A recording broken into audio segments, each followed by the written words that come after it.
long as somebody's recording. By the way, guys, for our speakers, I hope it's okay. We will record this and make it available to our students. In fact, our plan is to use your lectures as a supplementary material for our online classes.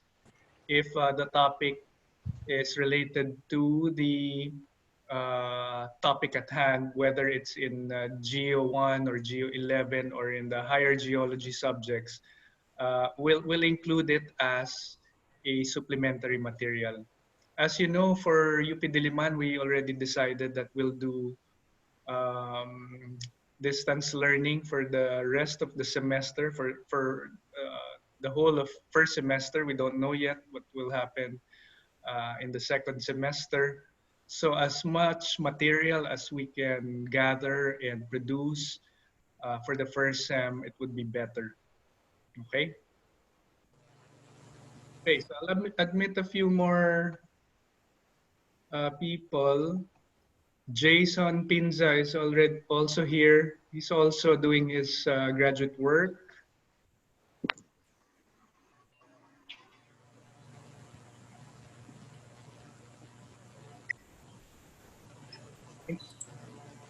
And JD, since you'll start our session, can you try sharing your screen? I'm still admitting a few more participants. Perfect. And sige, off. And then Miko, you're next. For the audience, by the way, we should give a shout out and an extra thank you to JD and Miko who are in the UK and Germany. What time is it there, Miko? 2 a.m. 2 a.m. So I guess 3 a.m. ba dyan sa inyo, JD? It's 1 a.m. or 1 a.m. baliktad. Okay. Oh, hindi na magagawa mo. Ito ko. Yeah. Okay. Okay, great. Sige. Thanks, Miko. Yep. Okay. And some, I guess, house rules for everybody in the room. Now, kindly mute your microphones first. You may use your video so that we can say hi directly to you as well. We'll have 7 speakers this morning. And Bayani, if it's okay, we can just do 3 speakers, and then we open it for questions and then continue with the rest. Sure. Okay, meron pa ako. Sorry, I know we're running 6 minutes late, but there are still people coming in. And we'll just give 1 minute. Meron pa. 1 minute and then we can start.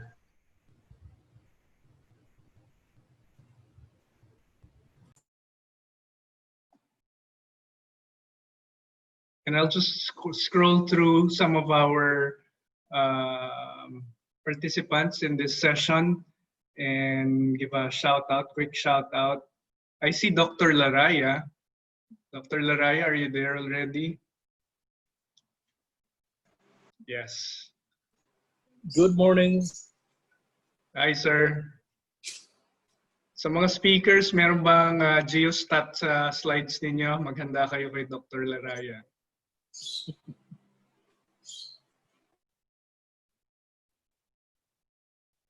Okay, a few more participants coming in, and then we'll start. Actually, you can also admit them pala, no, as co-hosts. Right? Okay. Okay, might as well start. By the way, for everyone in the room, this is also streaming live on Facebook.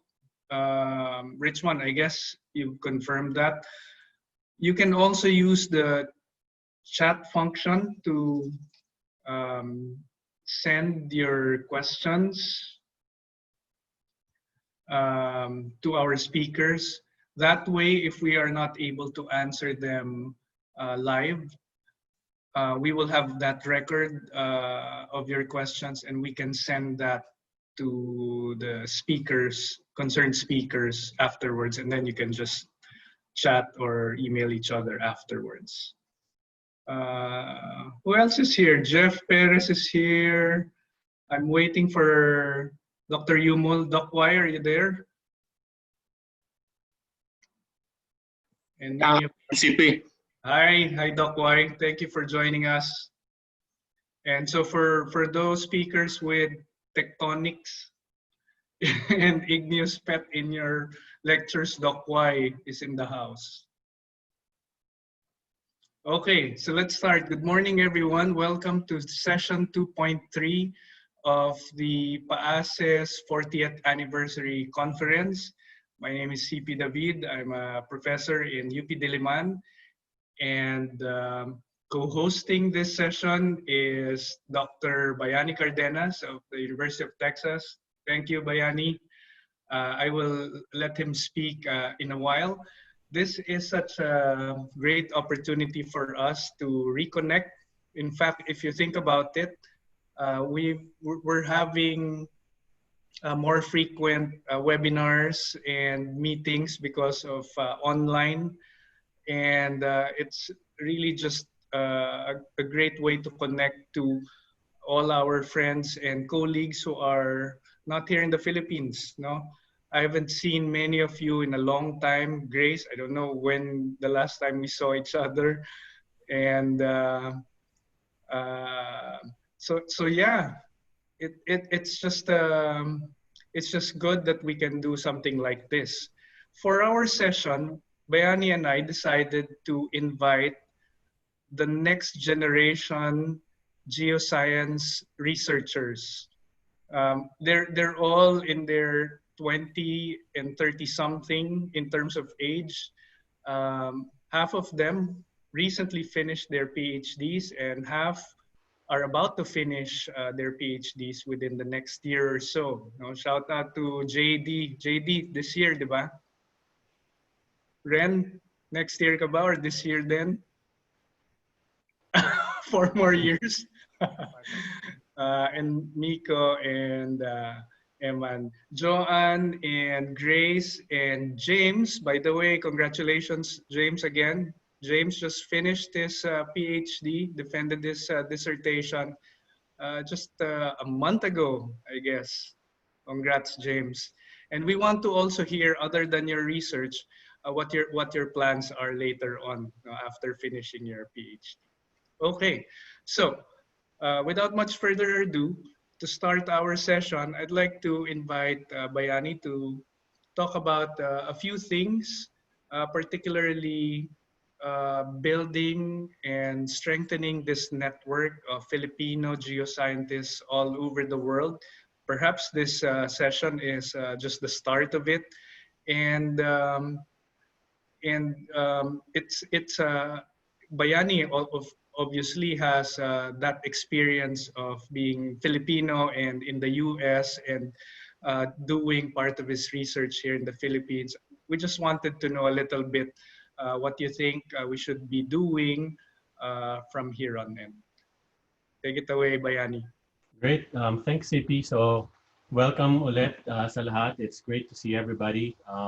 We have a great cast of speakers, as CP said, and CP and I agreed that we would have the future generation really present. So just a few words of advice, I guess, not just to the speakers, but everybody in the room. As CP said, I'm based in the States. I actually am not in my 30s, and I'm not in my 60s either, even though I have a lot of gray hair.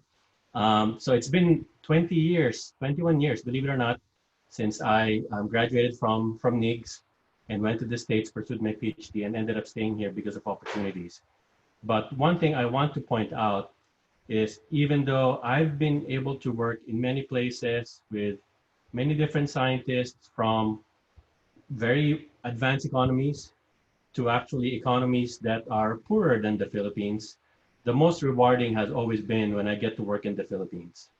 It has a different set of challenges, but the rewards are really unmatched. And one thing I want people to remember as you listen to all the great science this morning or this evening or during the wee hours of the morning in Europe is the geosciences in particular, right? The world is our oyster. You can't really look at boundaries in discipline, boundaries in geography. All the most important questions that are open right now require us to work across boundaries, which is the nice thing about PAASE and what's going on right now is we're really strengthening connections.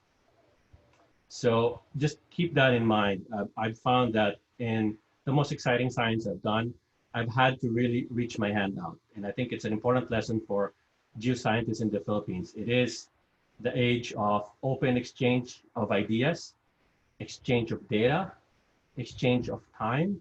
In fact, most of my research in the Philippines is not funded. I get funding from government agencies here, and I just squeeze money here and there to do what I really love to do, which is do geoscience research in the Philippines. So pag nagbabakasyon ako sa Pilipinas, kalahati bakasyon, kalahati trabaho, and I just squeeze things in. So I think the more we connect, especially for people who are overseas and have had exposure in many parts of the world, just keep that in mind. I've found that I get more rewards compared to what I give every time I do research in the Philippines. So I'm looking forward to hearing from everybody all the great science you're doing now, and in the future, all the great science you'll be doing in the Philippines, for sure. So CP, I'll hand it back to you, and then I guess we can start with our first speaker.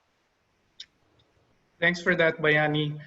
Just a quick note lang. So we invited 7 speakers, but when Bayani and I were scouring through our emails and asking people who else are out there doing their PhDs or just started working abroad, it turns out that we have almost 24 Filipino geoscientists scattered all over the world.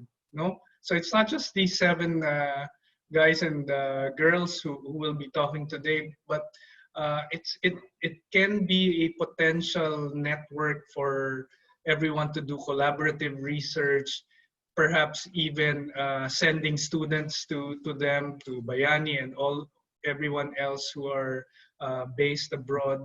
No, so there's a huge potential of expanding our research, not just by doing it here at home, but also tapping into our colleagues abroad. Okay, so with that, okay, meron pang pumapasok sa meetings natin.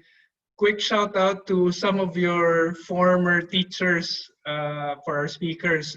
Dr. Tariela is here. Dr. Jenny Ramos is here. Hi. Dr. Jill Gabo is here. And who else am I missing? We are now 87. Angel is also here. I think Angel is in the East Coast. Okay, and before we end, I'm sure we'll hit 100 people in our room. So, just to start, JD, no, JD and Miko, they're in Europe, so early morning pa sa kanila ngayon.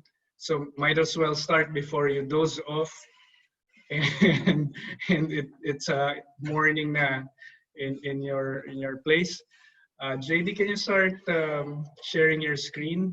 JD is about to finish his dissertation from Oxford University, and he will soon be rejoining the faculty of NIGS once he finishes his PhD and come home. Siguro I'll stop there, and if you want to ask a few more things about JD, we can do that during our Q&A. So, without much further ado, let's hear from JD Dianala. Okay, thank you very much, Sir CP and Sir Bayani, and good morning to everyone in the Philippines. Magandang umaga. Thank you for waking up so early in the morning to come to the session and listen to our talks. And today I'm really happy to be sharing a little bit of my PhD research that I've been doing the past 3 years here in Oxford. And my work has been supported through the CHED and the British Council's Newton PhD program, which is a program which sends Filipino academics to study in the UK. And I'll be talking about my work on studying earthquakes on the Philippine Fault, particularly in Leyte. So most of us here in the room probably are very familiar with the significant impact that earthquakes pose to the socioeconomic development in communities or in the regions that these earthquakes happen. And this has really been a strong motivation for me to continue doing this kind of research, as I did it in my master's and now my PhD. And I've been interested in pursuing key questions which allow us to help us understand earthquakes more. So these are some photos, mostly from PHIVOX, the photos on the top, and a photo that I took myself when I went to the field more than a year later, after the July 2017 earthquake in Leyte, which is the subject of my PhD. And for this talk, the key takeaways really, as well as for my PhD, is trying to understand why, where, and how often earthquakes happen, as we sometimes say, the big one. So I'm willing to bet that if I asked you to think of a fault line, you probably would think of the San Andreas Fault, maybe because it's the most studied fault in the whole world. Or if you're in Metro Manila, you would also think of the West Marikina Valley Fault because it cuts through Metro Manila and it's been the talk of the town for a long time. Now for the whole Philippines, for millions of years, tectonic forces have fractured the Earth's rocky crust and the series of these fractures from the south here in Mindanao all the way up to the north in Luzon form what we now call the Philippine Fault. As the Philippine Sea Plate here to the east of the archipelago continues to move towards the Eurasian Plate at a rate which is twice the speed of your fingernails' growth, some of that stress gets concentrated in these faults in the Philippine Fault, which then release the stress in the form of earthquakes. One of the more famous or popular earthquakes in the Philippine Fault is a magnitude 7.7 earthquake in Luzon, which happened in 1990, some 30 years and 7 days ago. Now, the most recent significant earthquake was the earthquake in Leyte in July 2017, over here. And this was an unexpected event for most people, which I will explain a little bit why. Now, just to go back a little bit to the basics, what exactly is the earthquake cycle? So imagine if you built a road across an active fault, like the Philippine Fault, the movement of the plates in the opposite directions will cause the road to gradually deform over tens, hundreds, or thousands of years. But these two plates are stuck or locked together at the fault due to friction, and the stress is accumulated over time. We call this time the interseismic. And similar to how, like when you pull a piece of rubber band apart, when the stress is too much, the fault will snap and release the stress stored in the form of an earthquake. We call this the coseismic. The tens of seconds or minutes of that all the stress accumulated over many, many years is radiated as seismic waves, causing the ground to shake. Now, this process can go on several millennia and will continue to go on as long as the tectonic plates continue shifting. The schematic at the bottom over here highlights the cyclicity of this process, wherein every time the stress on a fault reaches the breaking point, the dashed orange line, it will fail in an earthquake and then start building up the stress again.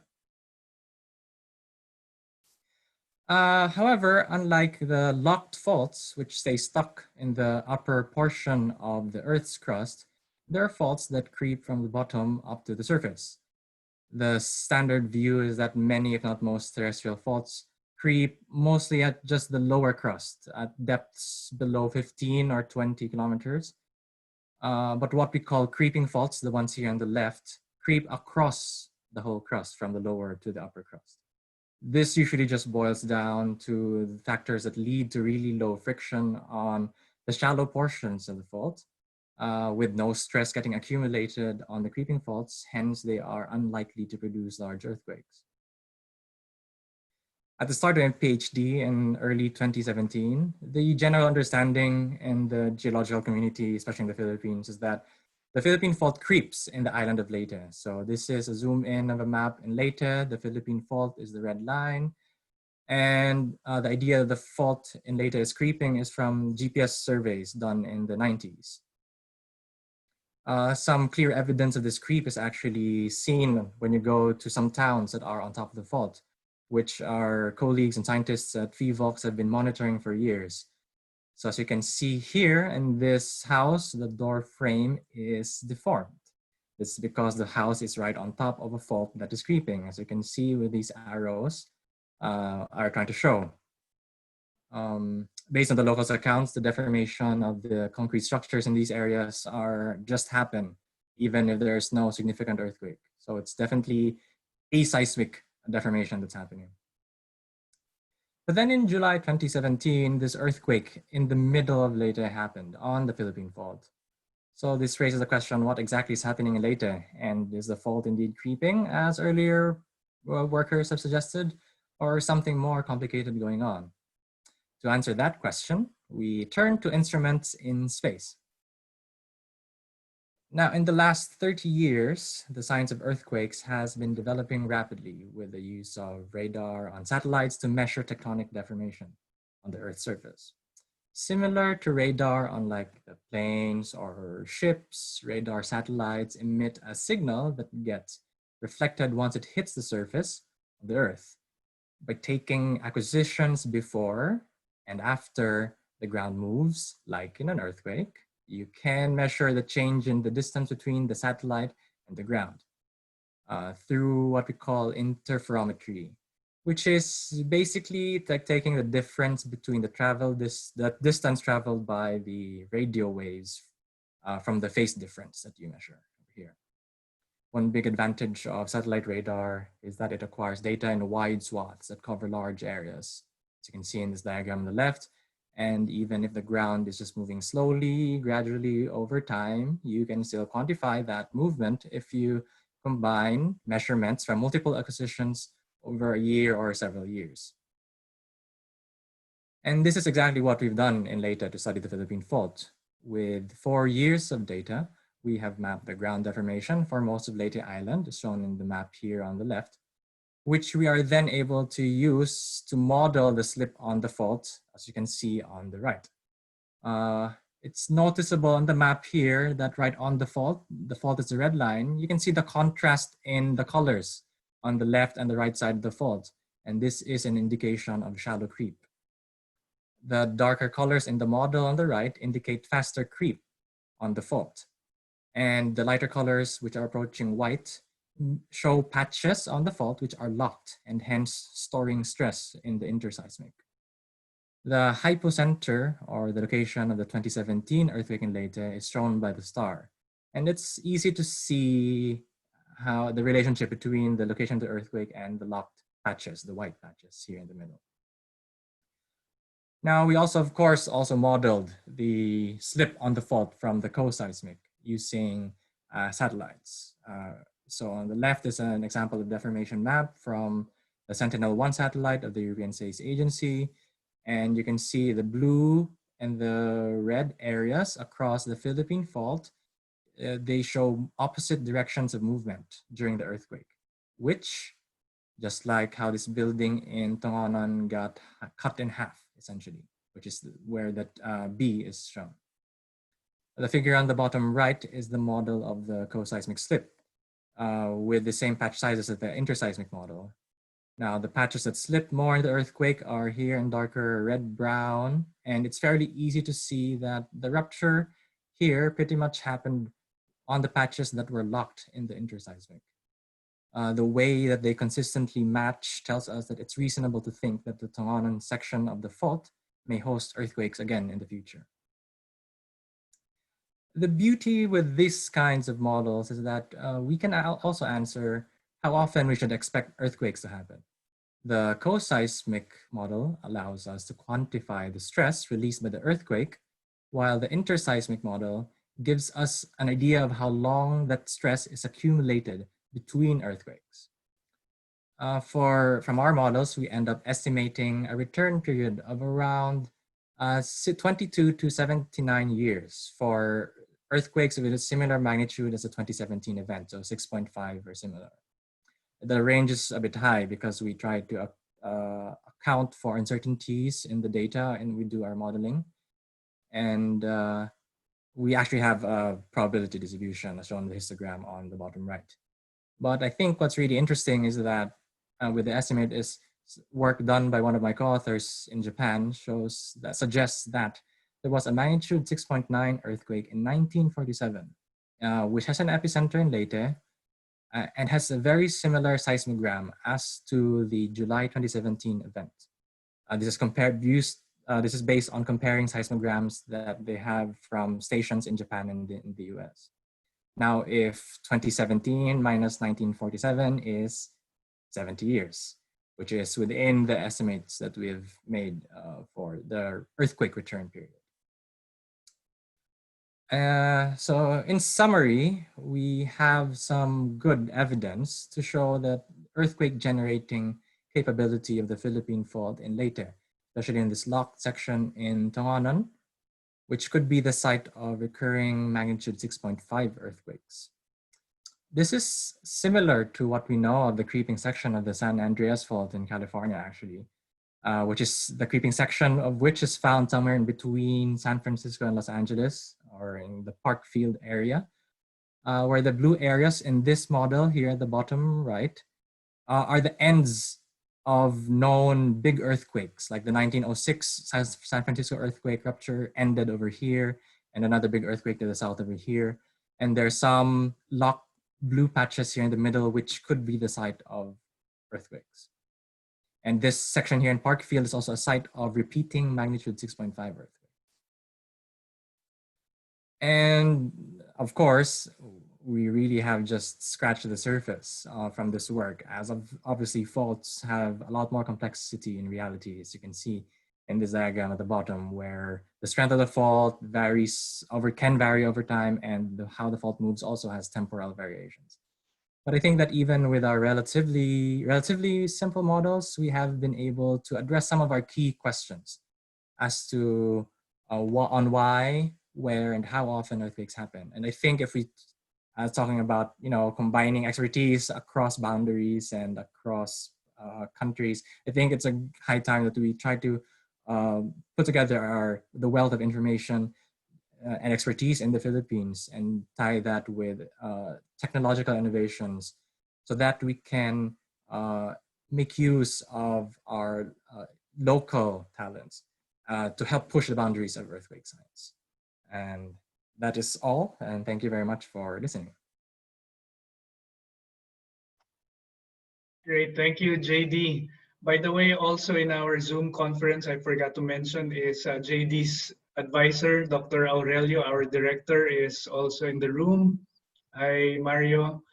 I thought I saw Mahar, Dr. Lagmay, and who else is here? Hello, CP. Hi. And Good morning. Morning. May tanong ka ba kay JD? Mamaya na lang. Mamaya pa yung questions po, di ba? Special si Mario dahil advisor mo.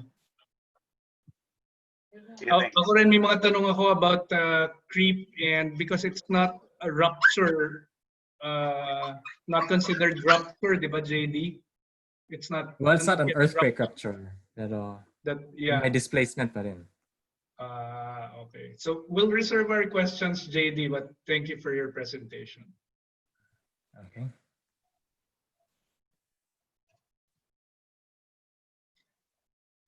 Next to speak is Miko Herrero. Miko is in Germany and doing her Ph.D. in GEOMAR Helmholtz Center on volcanism primarily.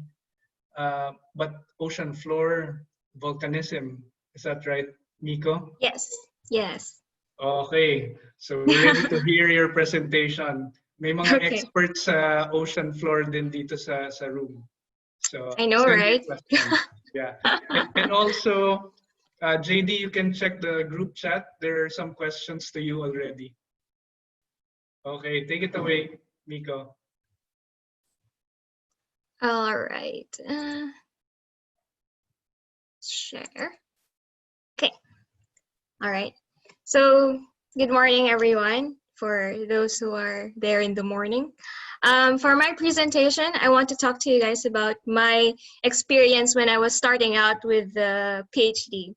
So this is more of like a story rather than a scientific session. So I'm sorry about that, but I'll try to get into the science as well. So this is a story where I want to tell you that you don't really have to be an expert at first to be able to contribute to something remarkable, and that a fresh pair of eyes and a fresh brain is actually as valuable as having years of experience, especially when you're working in a team. So the title of my presentation is Rediscovering the Seafloor, the Search for Unexpected Volcanism. But first, oh, did not work. Slide. Okay, but first an overview of what we do know about the seafloor. So right now, luckily, we do have a whole map of the seafloor. Like, people kept saying that the seafloor is so unmapped. There are so many dark areas that we don't know. But thanks to satellite altimetry, we do have a model of the seafloor. So we know the large scale structures, we know where the plate boundaries are, we know where the big volcanoes are, we know where it's active. So if we're doing research, we know what to target and where to go to. And when we go there via our ships, we can do more detailed mapping, and we can do sampling and get to know more about the seafloor. But we have a good general overview of it. Yeah. But if you're a volcanologist who wants to study the seafloor, what you will target are the active sites, because the seafloor gets old and it gets covered with sediments pretty quickly, and you won't be able to see anything after a few million years. So you got to look at the active areas. So here we have a map where all the light blue dots are earthquake events, and all the triangles are known volcanoes. So we do know where to target. If you're a volcanologist, you know where to go. So for example, we can go along conduction zones, such as where the Philippines is. We can also go to where we have hot anomalous areas in the crust that we can call a hot spot, like in Hawaii. Or we can also go to where the plates are tearing apart and spreading and creating new ocean floor, such as along mid-ocean ridges, such as here in the mid-Atlantic. So yeah, you would notice that most of the activity is actually underwater. So the plus side is that you'll be at the frontier of discovery when you go there. But also the minus side is that it will take you one cruise at a time to actually discover things, and it'll take more time to share it to the world. So me, as a new PhD student, I actually came in not knowing anything about the seafloor, or I just know the very general things, like, yeah, where the plate boundaries are, where the big volcanoes are. But I came into this world with just volcanism, land volcanism in my backpack. So I had to relearn everything. I had to look in articles, try to observe what they observed, try to do the methodologies that they did, and discover the seafloor as people have seen before. So first we start with large features that we can look at from afar, such as, this is the North Atlantic region, by the way. So here we have the mid-ocean ridge, and we can see these dots. These are seamounts, some old seamounts, and here are volcanic islands. So these are Some of those underwater are new seamounts. And here we have a lot of faults or transform faults. So we can see those large structures and can describe them very well. And we look in closer, now we get this kind of map. Highlighted areas are the high resolution maps that were acquired with the ship.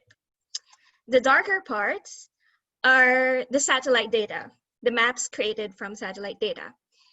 The high resolution maps can reach up to 100 meters, and the very low resolution can be even 1,000 meters in some areas in resolution. So I guess in this part, when you look at the details, we are still mostly blind in a way, because we always target those big, large features, and we always go there. As you can see here, this is the mid-ocean ridge, and you can see how much they have mapped in this area, because they want to go there, they want to study, and they map it in detail. And these lines over here, these are called transit maps. It's basically passive mapping. Like they turn on their mapping device as they go to their research site. So these are basically archived data that no one really looks at. Maybe someone was looking at the monitor while they were in the ship as the data was coming in. But otherwise, what is really processed is the target sites and not these transect lines. And for me, wanting to be challenged as a new PhD student, I said, okay, I'm gonna study those transit lines. I'm going to look into those data because no one's ever written about them. No one's tried to look at them. So I want to have the opportunity to try to maybe see a pattern and whatnot. Maybe there's something, or maybe there's completely nothing. That's why it's not targeted, but who knows? No one can say no. So when we look at a map, a ship data really closely, we can derive at least two types of map from here. One is the bathymetry and one is the backscatter. So ship data, the way it acquires its data is through sonar, much like dolphins and much like whales. So your ship sits on top of the water and it sends down sound, and the sound will hit any surface, and the sound will either reflect back and the ship will try to detect that sound. For bathymetry, that sound is translated as distance through time. So it's measuring the depth. It's translating it into depth or elevation. So this is like our topographic map, basically. For the backscatter, it measures the intensity of the sound that comes back. So imagine you have your ball and you bounce it on really hard pavement. It'll bounce back really hard to you. As opposed to when you bounce your ball on sand or on sediment, it's not going to bounce back as hard. So from the ship, your sound hits hard surface, it'll come back high intensity. And in my map down here, high intensity is white, so these parts over here. And low intensity backscatter is dark. That means that that's where sound was absorbed and didn't really come back to the ship. And usually, high intensity sound would indicate hard rock, exposed rock, so along fault lines, along new volcanism, along mid-ocean ridges where you're creating new rock, it would all be high intensity signal or bright signal. But for most of the ocean floor that's covered with sediments, it's going to be dark because most of the sound has been absorbed and it doesn't go back to your ship. So that's why you can see some parts here are just basically gray or dark. But yes, so bright signal means hard surface, dense surface, or very reflective slope. So I have most of the transit data in the North Atlantic, and I look at it from coast to coast, trying to look for patterns. And here we have the bathymetry, here we have the backscatter, and I don't know, I was observing something weird, I guess. Like, I don't know what it is. It's just white blobs sitting on the ocean floor. I have no literature to try to find out what exactly it is. I can try to make assumptions that maybe it's precipitates that develops through time and hardens, so it's highly reflective, or maybe it's not, I don't know. For now, I mean, during this time, I'm just observing. I'm counting, I'm mapping, I'm observing. So we don't know what's going on. And one day, one of our postdocs, he comes to my supervisor. He just came from one of his cruise expeditions. And he said that he was watching the monitors in the ship, and he started seeing this white blob as they were going along transit. Like, it's not even their actual research site, it's just going along transit. And he was like, it's a white blob, I don't know what it is. And my supervisor doesn't know either, because I haven't shown him my data, actually, because I was still compiling all the information that I wanted to know. And then when I found that out, I was like, oh, white blobs? I've seen a lot of white blobs. I've actually mapped them out, and they're actually everywhere. So he was very surprised because it was something new. It was something unknown. And apparently I've been seeing it everywhere using the transit data that no one really looks at. So I was really excited. We were really excited to discover something new. So looking closely into the map, we find, we tried to do more observations just with the map. You can see here, for example, there are two pimples, two dots, and they look a lot like volcanoes. And then the white blob surrounds those volcanoes, and they sit ponded within the depression. So what kind of process on Earth can possibly do that without making it too complicated? And the only thing we can think of is volcanism. That's a volcano that erupted, created a lava flow that deposited within its depression or surrounding depression. And in this area, that was weird. We are on 20 million year old crust. It is quite far from the mid-ocean ridge, from the main active zone. It's quite far from any hotspot. There's no new hotspot or no actual heat anomaly in that area that we've looked for.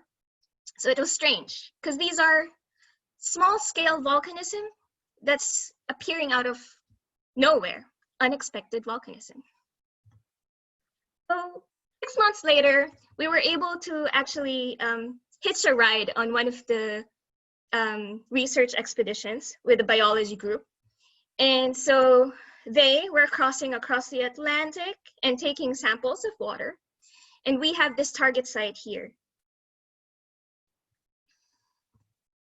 This is our team. We're just 4 people. And we were tasked to take videos of the ocean floor. We were tasked to take samples of the ocean floor and to do some detailed mapping there. So this is our OFFA system, which is basically a camera. You see the camera here attached to a rig. And it's basically something that you tow behind your ship, and it'll take the top view vision of your seafloor. And it's actually like bouncing up and down. So it's kind of dizzying to watch the video, but it's still pretty amazing because you're seeing the seafloor for the first time, or at least for me, it was my first time. It was quite amazing. So this is us sitting for at least 10 hours, just trying to take notes, trying to observe, and yeah, just being excited about what we're seeing. One of the most special things that we saw are these rock fragments and these pillow lavas. You can see they're very distinct shapes. And knowing that we are on 20 million year old crust, we're not supposed to see exposed rock, or not these kinds of exposed rocks. Usually there would be faulting, but there won't be actual young volcanism. So when we saw these, it's like, oh yes, absolutely, it's volcanoes. What is happening here? What is going on? So yeah, we were just watching the videos, and then well, some of the pillow lavas look very similar to human anatomies, which keeps the video a lot more interesting also. And then for the sake of the biologists, since we're just hitching a ride, we also need to give them data. So we try to time all the times when we see some fishes there's not a lot of life, so there's not a lot of data for them, but there is life. There's fishes and there's some sessile organisms. You can see here it's attached to the rock, some jellyfish passing by, of course. But most of the time, really, sitting watching the video, it's just mostly sediments, except for those exciting times when there's some pillow lavas. The one way that we sampled is using a gravity corer. It's basically a big pipe, hollow pipe, that has a weight on top that you drop onto the seafloor, and you hope that it'll stay vertical and punch through sediments and actually keep the sediments in its tube. So when you bring it up, you're hoping that the sediment will stay inside. And here, one of our cores actually got sediment, but we weren't so interested with the sediment. For this core, we actually hit rock. You can see here that the tip of the core was very dented, so it hit the rock really hard, and the sediment deposition on top was very shallow. This is less than a meter of sediment on top. And for a 20 million year old crust in this area, you're supposed to have sediments. The sediments rate is 10 to 20 meters per million years. So definitely this surface is much, much less than a million years. So what is happening here? Why is there lava in this area or rock in this area? And then one of our cores, which is actually one of our most exciting moments as well, was able to sample these guys. These Oreo crumb looking things are glass shards. And glass shards are the best sample you can find for geochemical analysis because they're basically the purest sample, geochemical sample of your rock, because it's very homogeneous. And what's special about this is that your glass shards, usually they're the first ones to turn into clay. They're the first ones to disappear and weather away. But here, they're very fresh, they're very shiny, like freshly smashed bottles. But these are very tiny. They're like they're 2 millimeters less in size. So they're very small and they should disappear really fast through time, but they did not. So that means that they're very young. Another way of sampling is by dredging. So this is basically a heavy basket with a netting underneath that you drag along your seafloor, hoping that you would catch rocks inside. Most of the time they turn out empty. We were able to get one small pillow, but it wasn't as wonderful as the glass shards that we got from the corer, which is fine.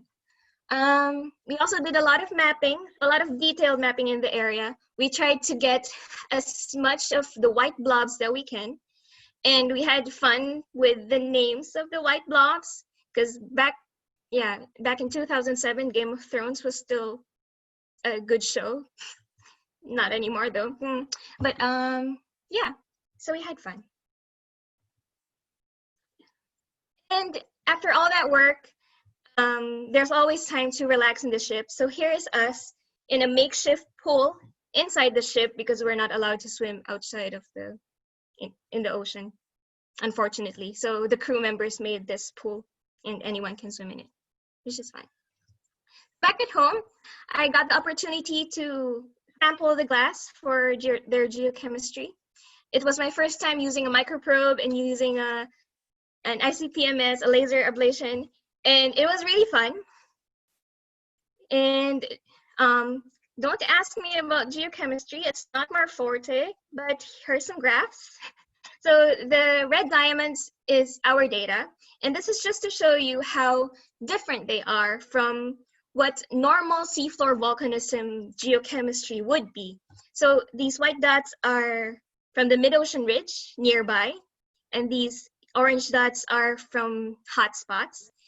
And our data is not within that cluster. So that means that something different happened to them. They went through a different process before they came out as lava flows or as rocks on the surface of the seafloor.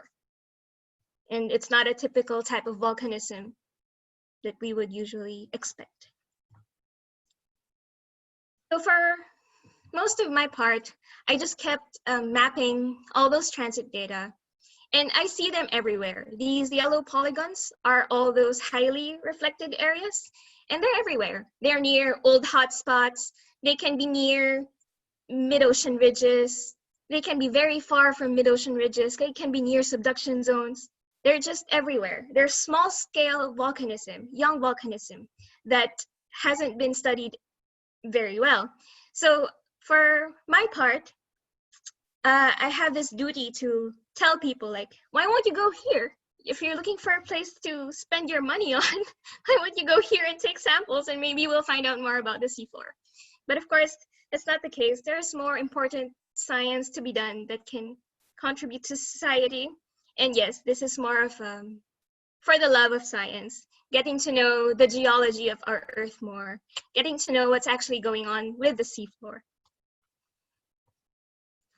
And also, so I was mainly studying in the North Atlantic, but whenever I get data, I also look at other areas of the world. So here, this is available data from when they were looking for the Malaysian Airlines airplane that crashed a few years ago. They made this available, and my professor immediately told me to try to look for white blobs there. So I did find one over here. It means that these white blobs are ubiquitous in any part of the ocean, not just in the North Atlantic. Oh yeah, so this is my part of rediscovering the seafloor, basically looking at data that nobody looked at before. And this is because I was new to this world, I didn't know anything, and it was my own curiosity that really pushed me to try to just look at things that other people aren't familiar with. And we ended up finding unexpected volcanism. And yeah, it was an amazing experience. But more so, overarching all kinds of sciences, being inexperienced in something shouldn't be treated as a hindrance, and it should be seen as more of an opportunity for a new set of eyes to look at things. So yeah, that's my presentation. Thank you very much. Thank you, Miko. So paging Dr. Yumul to explain what those volcanisms are. So in summary, you found volcanism in the ocean floor, quite young, that's not related to mid-ocean ridges, nor is it hotspots or in subduction zones. Yes. That's pretty cool, and looks like you're having fun there, Miko. It's pretty fun, yes. Thanks, Miko. Quick shout out to Dr. Leo Armada and Dr. Lagmay is here. They're also in the Zoom meeting. Okay, moving on. Thanks, Miko, again. Moving on, we'll hear the presentation of Dr. James Leong from Arizona State University on something that's more in the transition between geology and biology, I guess. No, James? Yep. Okay, take it away. Sorry, slideshow. Okay, so I'll just do the presentation mode, and okay, I'll just hide our faces here. Okay, so hello everyone. Magandang umaga sa inyong lahat. I'm James Leong, a graduate of UP sometime 10 years ago, and recently from Arizona State University. And sa susunod na mga minuto, I will talk about my PhD research at ASU with my advisor, Professor Everett Shaw. So my PhD is mostly aqueous geochemistry, mineralogy, and geochemical modeling. But however, I will try, today I will talk more about the connection between a part of my research, deciphering or looking into the connection between the geosphere and the biosphere, and how rock composition dictates fluid composition and ultimately dictates how microbes can take advantage of the chemicals that are present in these fluids that are resulting from the water-rock interaction. So let's start. So the geosphere is directly involved in the habitability of our planet. Interaction between water and rocks mobilizes nutrients and facilitates the transfer of energy from the lithosphere and the biosphere. One remarkable process is when fluids coming from the deep subsurface discharge back into the surface, like in hot springs, if you're in the continent, or if you're in the seafloor, hydrothermal vents. And there's also interesting low temperature features like very, very alkaline springs that have reacted with the rock that is also supporting a lot of microbes. Not a lot of microbes, but interesting microbes. So despite the extreme conditions in this environment, high pH, high temperature, very, very enriched in certain chemicals, we know that life thrives in this environment. Interestingly, especially those at the deep seafloor, where the energy from the sun cannot penetrate, life is primarily sustained by chemical energy. So the base of the food chain in these ecosystems are microorganisms known as chemotropes or chemosynthetic microbes, which are basically fueled by chemicals venting out from these deep-seated fluids. So the alteration of different rock types can lead into the formation of hydrothermal and low temperature fluids and volatiles that are different in compositions. So different rocks will react differently and will result in different fluids. And I hope by the end of this talk, I will be able to impart that these differences in the composition of fluids and volatiles can lead to varying potential to support different microorganisms. So hydrothermal vents are a spectacular consequence of water-rock interaction. This can happen at temperatures exceeding 300 degrees Celsius, as exemplified by black smoker systems like in Leyte near the Mid-Atlantic Ridge, venting very hydrogen and methane-rich fluids. And this process can also occur at low temperatures down to 100 degrees Celsius, such as those occurring at the Lost City hydrothermal vent, Lost City hydrothermal field, also near the Mid-Atlantic Ridge. The scale of the chimneys here are order of meters. So basically, for instance, in Lost City, some of the highest chimneys can reach a height of 60 meters. So that's basically around the 10th, 12th floor building. So even more profound, as shown in the pictures, some remarkable water rock interaction can happen at low temperatures present in certain continental aquifers, and it does not require magmatic heat to proceed. So this type of fluid will be the focus of this presentation. Shown here in these pictures are less than 40 degrees Celsius, even less than 20 or 30 degrees Celsius, fluids seeping out from rocky outputs in the Sultanate of Oman. And from these pictures, you can see that these are not ordinary fluids.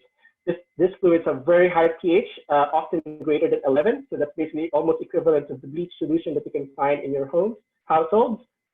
The process that generates this remarkable fluid happens when water reacts with peridotite. So peridotite is a rock type derived from the mantle.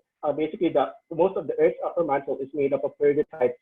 So when these rocks are brought to the Earth's surface through tectonic events, the mantle-derived minerals within this rock are very unstable and will alter into mostly a mineral called serpentine, and hence the term serpentinization to describe this water rock or alteration process.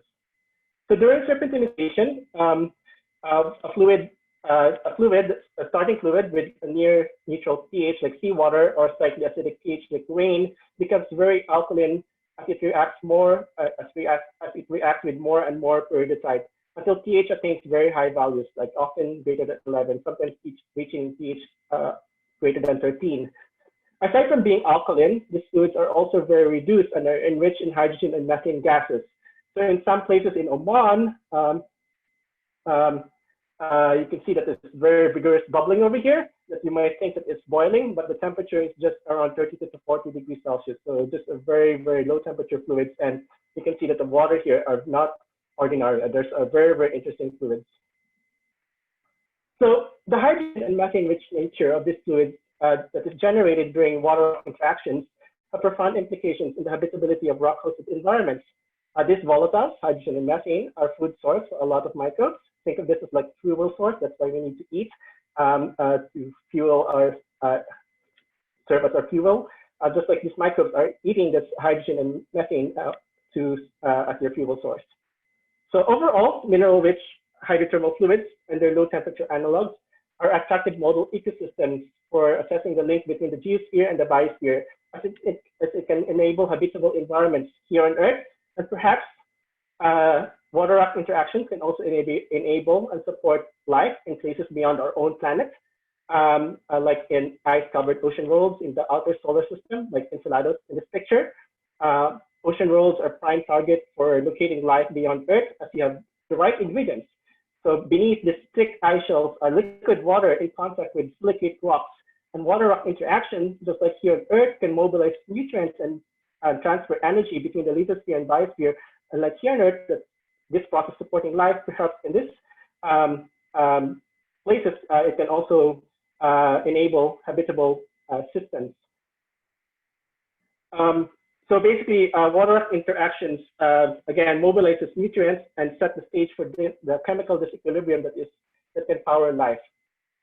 Although these ocean worlds represent the frontiers of our understanding between the link between the geosphere and life, we're only starting to accumulate data on the compositions of fluids and volatiles forming in this extraterrestrial environment. Our predictions and the possible ranges and compositions of fluids, volatiles, and microbes that might occur in this not so accessible environments can be done through thermodynamic simulations. These simulations could potentially inform what to expect as we are gearing up for future missions into ocean worlds, such as the Europa Clipper, which is basically launching in a few years. That will sniff volatiles from plumes that vent out from the icy shelves of Europa. Europa is a moon of Jupiter. And basically the spacecraft will sniff volatiles and dust that is being vented out in this, from this icy shelves, and basically do some chemical analysis. There's a lot of a suite of mass spectrometers within this aircraft that is currently being built right now. And in other words, we are going to do a lot of geology and biology. So basically, we're going to infer a lot of the geology and biology of the interior of this icy moon based on aqueous fluid and volatile data. So to reiterate, thermodynamic models can help us inform what would be this possible numerous compositions of fluids and volatiles in this environment, and perhaps predict what kind of microorganisms can thrive within this ocean worlds. And thus, it is very important that we test these models with analog environment here on Earth. So basically, two examples of microbial reactions that I will talk about in this presentation are methanogenesis and hydrogen oxidation. So methanogens are microbes that produces methane from CO2, while hydrogen oxidizers are microbes that provide their energy source through the oxidation of hydrogen gas. So note that both reactions needed hydrogen. So basically, methanogens and hydrogen oxidizers are all called hydrogenotropes. So let us look into how water rock interactions generate hydrogen that can basically be ultimately fuel microbes. So hydrogen is produced during the oxidation of ferrous iron within the primary minerals or the original igneous mineral. And during alteration, this ferrous iron will be oxidized to ferric iron in secondary minerals or alteration minerals. Basically, the oxidation of iron is coupled to the reduction of water to hydrogen. So when you oxidize an element, you need to reduce something else. That is, the electron released during the oxidation reaction should find a new home. And in this case, basically water is basically accepting that electron and basically reduced to hydrogen. The alteration of different rocks will lead into different secondary minerals that controls how iron is distributed and speciated. And this in turn dictates how much of the starting iron can be oxidized and hence the amount of hydrogen produced. Ultimately, water reacting with different rock types or different kinds of rocks will result in fluids with different aqueous and gaseous composition, and as well as concentration. In particular, different amounts of hydrogen that is being produced. So shown here in the diagram is an example of that variations. So this diagram plots the hydrogen concentration in log molality in the y-axis of numerous hydrothermal, high temperature, and low temperature fluids sampled in the seafloor as well as in continents in two different rock types. So the greens are fluids sampled in peridotite bodies, while the oranges are mostly sampled from basalt-hosted systems, with a few from gabbros here in Oman. So peridotites, just a little bit background petrology, are magnesium-rich rocks that makes up most of the upper mantle. Basalts and gabbros are rocks that form from the magma generated during the melting of mantle peridotites. So hence gabbros and basalts are compositionally similar.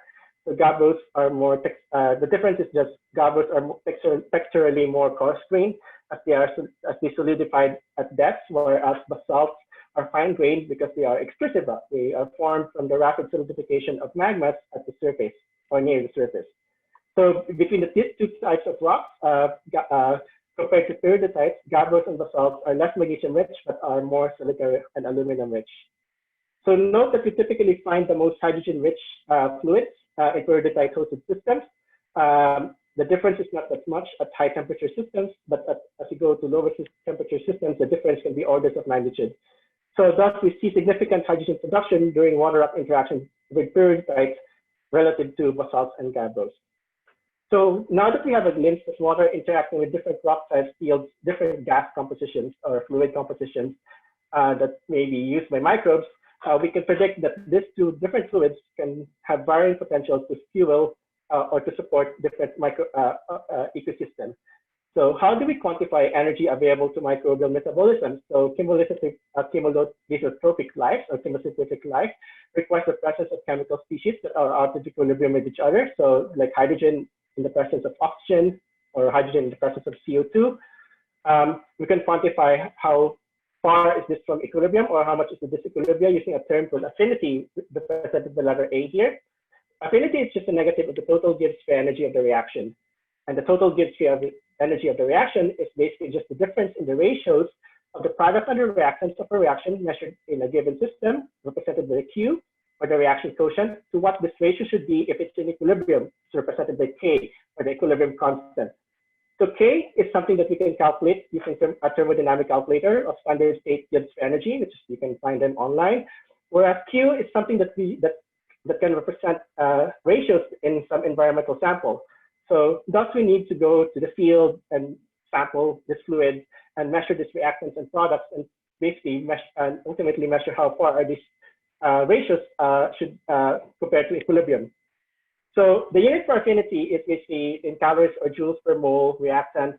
And if you have constraints on the limiting reactants of certain microbial reactions, like in MR in moles per kilogram or M over R here, and multiplying this two, we can get a unit in calories per kilogram, which is an energy unit that is normalized per kilogram of fluid, which is much more tangible than a calories per mole. So I'll be using a calories per kilogram unit in this talk. So for example, let us look at the energy supply from methanogens supported through this reaction. So in order to quantify energy, we need to know Q, or the activity ion product, or the reaction quotient, which is the ratio of activities of the reactants and products of this reaction. So thus we need to go to the field and measure dissolved inorganic carbon, dissolved hydrogen, dissolved methane. And the activity of water is related to the ionic strength. So we need to measure everything, basically all the solutes, so that we can calculate ionic strength. So basically, once we measure almost everything in the dissolved component in the fluids, we can basically calculate Q and hence energy. So we often go to the field where we can get samples. So one place where we can relatively sample this fluid easily as we are on land is in Oman. So here in Oman lies what was once the seafloor. The oceanic lithosphere was in place into the Arabian subcontinent millions of years ago through tectonic events, exposing peridotites, gabbros, and basalts to the surface.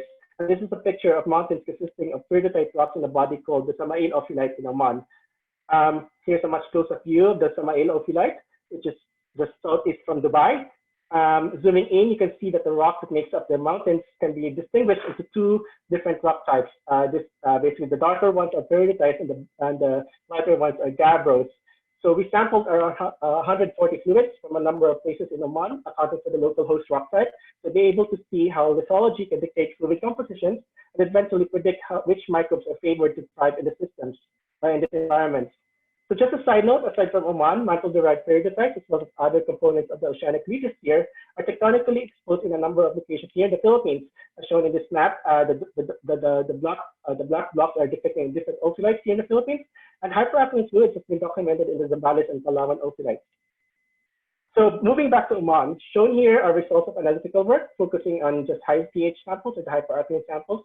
And not surprisingly, since gabbroic rocks are more enriched in silica and aluminum, fluids associated with gabbroic bodies are much more enriched in dissolved silica and dissolved aluminum than those hosted in peridotites. So basically the orange are gabbro-hosted fluids, and the greens are the data from peridotite-hosted fluids. Are basically just plotting the circle are plotting the average concentration in the fluid, while the bars represent the 25th to the 75th percentile of the fluid samples. So gabbro-hosted fluids, however, have much more lower dissolved hydrogen. The diamond depicts individual samples. Unfortunately, we don't have a lot of samples from gabbro-hosted fluids, so we're just plotting them individually. Unlike for peridotite-hosted bodies, where have 40 or 50 samples. On the other hand, gabbro-hosted fluids have much higher dissolved methane. Gabbro-hosted fluids are also typically enriched in dissolved sulfate and sulfite concentrations. So hydrogen, methane, sulfate, and sulfite are commonly used by many microbes as their energy source. The difference in the concentration of this dissolved species could constrain the differences in their microbial, in which microbial metabolic process is favored to thrive in a given rock-hosted system.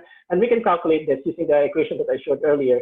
So, and predict which microbe is much more favored in either a gabbro-hosted system or a peridotite-hosted system. And in the following plots, I will plot the calculated energy supplies in calories per kilogram in log form using the equation that I showed earlier.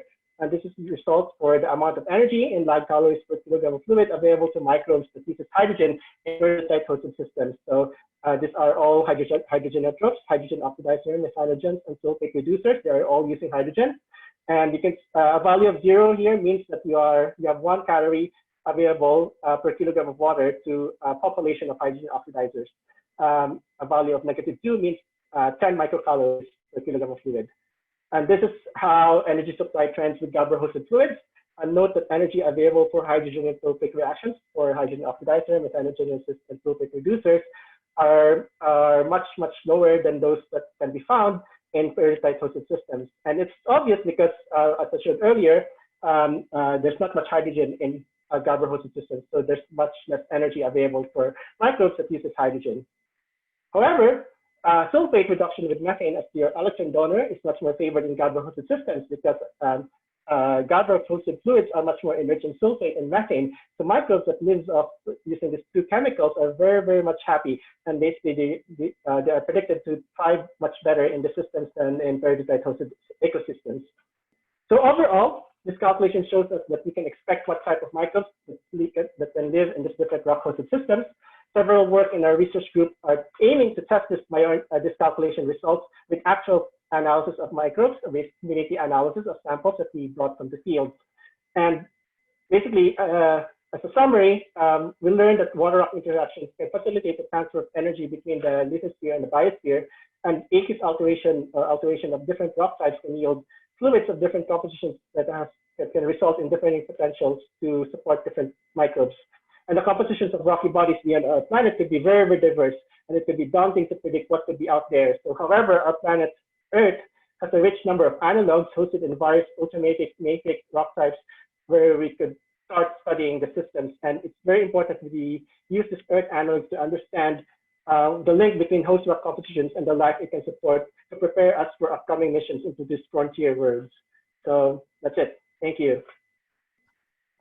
All right, thanks, James. Ang daming information on, but what I got is for anaerobic microbes, they get more energy in ultramafic rocks, and for aerobic microbes, they get more energy in more silicic rocks like gabbro. Is that correct? Basically, the only aerobic reaction that I studied here is hydrogen oxidation. The rest are all anaerobic.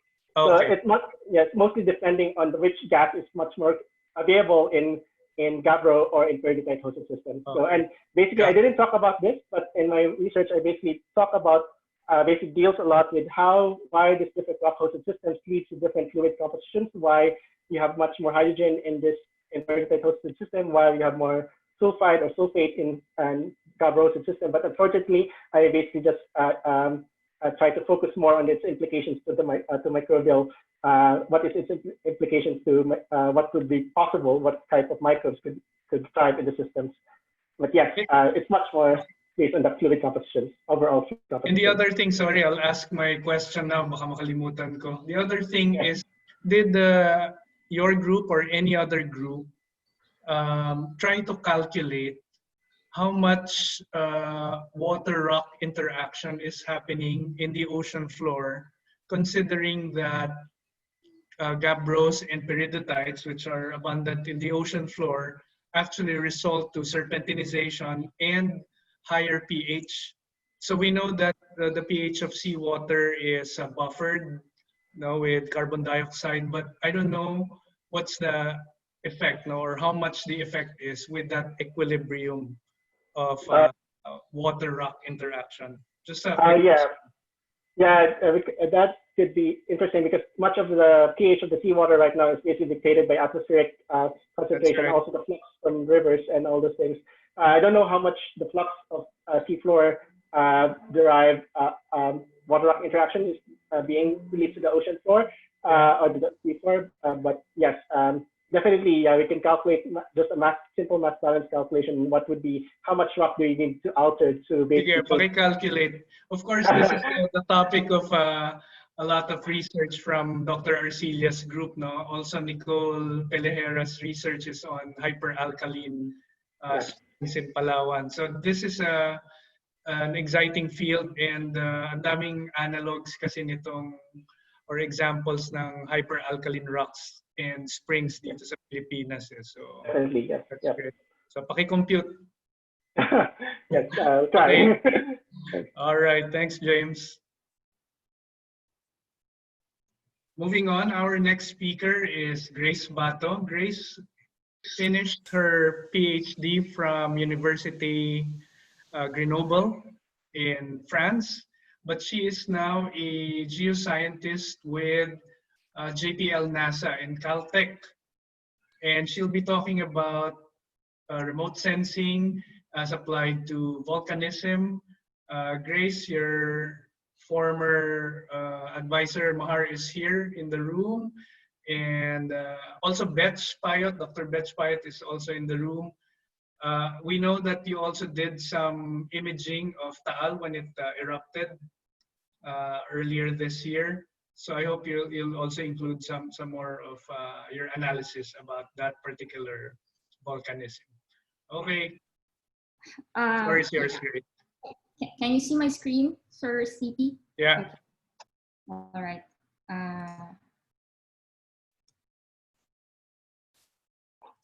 Yeah, so hi everyone, and I hope you are all staying safe and well. Thank you, Dr. CP David and Dr. Bayan Cardenas for kind of organizing this session.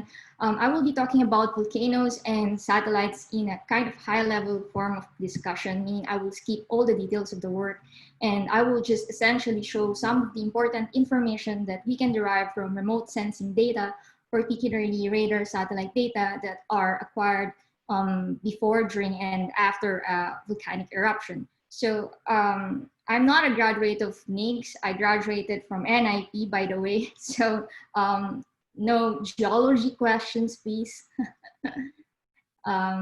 Yeah, so here we go.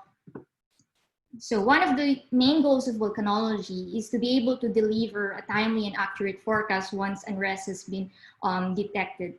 Notable success in forecasting eruptions came mostly from the scientists' ability to discern these repeatable patterns in the seismic data, ground deformation, and gas emission data.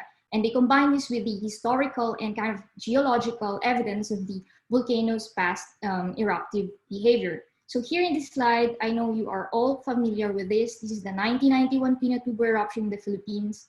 It is one of the most successful, if not the most successful stories in the history of eruption forecasting. Indeed, thousands of people have been evacuated few days before the cataclysmic eruption. To be honest, I do not have a full recollection of this event because I was in the early early formative years of my life then. So if we want to deliver accurate forecasts, we need to first know how the dynamics or the behavior, we need to know the behavior of volcanoes, right? So in general, everything starts from the deep part of the earth. Magma actually migrates toward shallower depth in the form of like melt pockets or a series of dike injections, and you form this so-called magma chamber or magma reservoir. Now, as this chamber is continuously filled with magma, the pressure within this chamber increases, and the system pressure increases as well, and the ground tends to actually inflate. So an excess pressure, also known as the overpressure, can be generated if the pressure within the chamber exceeds the lithostatic pressure or the pressure of the surrounding rock. Now, once the overpressure reaches a critical value, the magma chamber may rupture and a dike may propagate. If there is a sufficient pressure to drive the system, an eruption can actually occur. So note that when the chamber ruptures, the pressure within the system is released and the volcano tends to actually deflate, such that some volcanoes, especially basaltic volcanoes, have this inflation, deflation, predictable behavior. So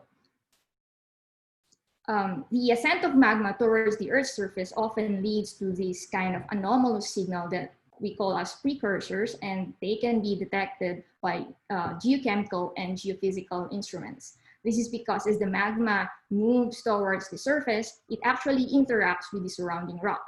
So here are the three major monitoring practices carried out by volcano observatories around the world.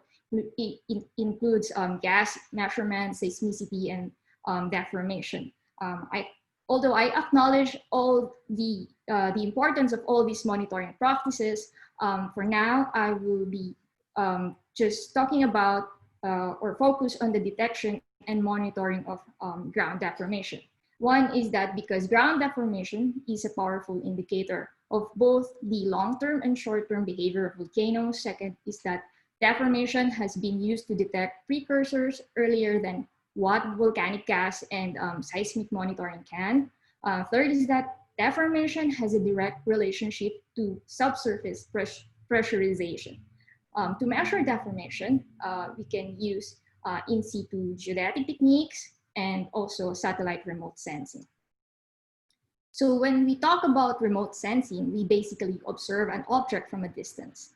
And in the case of satellite remote sensing, we observe our planet or a planet in general. There are two types of sensors that are placed on board satellites to observe the Earth. One is the passive sensor, which requires natural energy coming from the sun, for example, that can be reflected or absorbed and then re-emitted. So example of satellite systems that have onboard passive sensors are optical satellite systems, such as our very own Diwata 1 satellite. The other type of sensor are called active sensors. They have their own source of energy for illumination.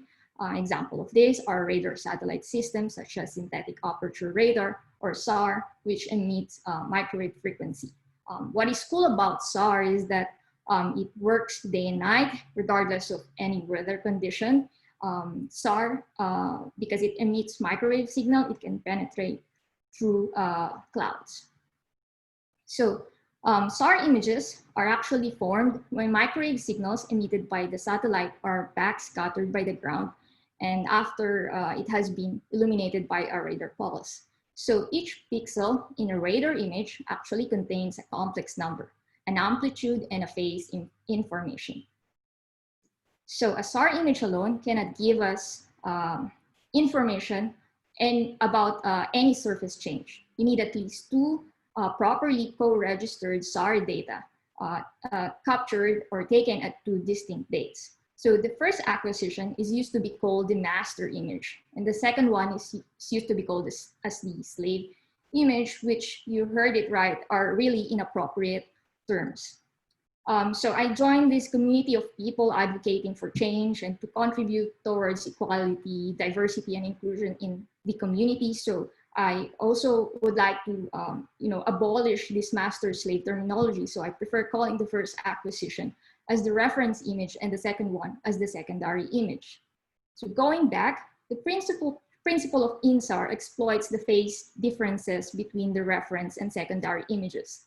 If there is a local surface displacement, for example, a volcanic eruption or an earthquake that occurred between the two acquisitions, concentric patterns of signal, or what we call as fringes, can be observed. Here, for example, we know that a volcanic eruption occurred on the 12th of January, and by getting the phase differences of these two images here, we can retrieve a phase map. So the phase map is not directly a displacement map. In fact, a phase map is the sum of the phases that are due to the orbit of the satellite, the topographic change, atmospheric delay, other sources of error, including unwrapping error, and the ground displacement phase. So the ground displacement phase is given by this term here, 4 pi d over lambda, where lambda is the wavelength emitted by the satellite. So in monitoring volcanic unrest, only the phase due to the ground displacement is important, whereas the others are corrected and or are reduced in as much as possible. So in other cases where mapping and possibly quantifying the volume of erupted deposits are of priorities, the phase due to the topography are rather retained. So in order to convert the phase map to discernible units, like in metric units, we unwrap the phase. In the next slides, I will be showing the application of INSAR to volcano studies. I will take the Alpes as an example and present key analysis from its pre-eruptive to post-eruptive state. So this is an INSAR image of the Alpes between January and November 2019, captured by the ALUS-2 Japanese satellite during its ascending orbit. You can see that within the volcano island, you have a distinct, one distinct fringe pattern. And note that for ALUS-2, each fringe corresponds to 11.45 of deformation in the line of sight of the satellite. I'd like to emphasize that INSAR measurements are always in the, along the line of sight of the satellite. So when interpreting an INSAR image, it is always important to know the flight direction of the satellite and its loop direction, so you can have a good interpretation of it. But for now, believe me when I say that the ground actually moved closer to the satellite in this case. So from the ALUS-2 descending pass, fringes are also visible within the volcano island. As you can see in here, there are two sets of fringe. That is because the descending pass covered a longer period than the ascending pass. This one covered from January 2019 to January 2020. And again, for now, believe me when I say that the ground moved closer to the ground, to the satellite. So if we compute and analyze many interferograms, we can retrieve a time series of the deformation. Here we computed 567 descending Sentinel-1 interferogram covering Taal before its eruption using the JPL's area processing system. From this time series, we can see that there was a general negative trend in the deformation of the Alpes before it changed course and rapidly increased by late 2018 until the eruption in January 2020. If we look at the ascending time series, we can also observe the similar trend. You have a slight decrease in the trend in terms of the deformation prior to the rapid increase in deformation around late 2018. Here, from the ascending interferograms or pass, we calculated 1,004 interferograms again from the area processing system of JPL. Now, if I take the cumulative deformation 1 year before the eruption from both the ascending and descending time series, say covering this green polygon here, I may be able, or I can model the geometry of the reservoir and its location. And from my model, we find that the reservoir is actually an ellipsoidal reservoir and that it is located at around 5 kilometers depth just below the main crater. We were also able to estimate the pre-eruptive volume change of this reservoir. We measured that the reservoir actually accumulated around 43 million cubic meters in a year. When the Taal erupted, we were able to provide INSAR data and analysis to PHOX almost in near real time. On the left image here, this is the very first interferogram that we produced and directly communicated internally to PHOX during the peak of the eruption in order to help them to plan and provide more analysis. So this map actually shows the extent of how much the ground deformed due to the eruption. For Sentinel-1, each of the fringe here corresponds to 2.8 centimeters of ground movement. Within the volcano island, as you can see, and here in the Pansipit River Valley, the deformation are so large that the fringes become dense, so they sort of alias. Interestingly, when I analyzed the amplitude component of the radar data rather than its phase, I was able to produce the map here on the right. And this method is called the pixel offset tracking technique. Using pixel offset, we can better measure those areas within those regions where fringes are so dense and are hard to separate from each other. And notice that here inside the main crater, you have red pixels, and these are actually emplaced volcanic deposits that we believe are from the lava fountaining.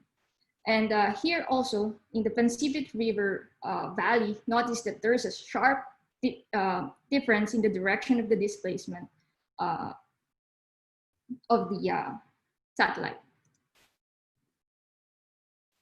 So if I combine the ascending and descending INSAR data, we can actually resolve the horizontal and vertical components of the displacement. So again, I masked the region where fringes are dense because this would lead to phase and wrapping errors. This left image here is the horizontal component.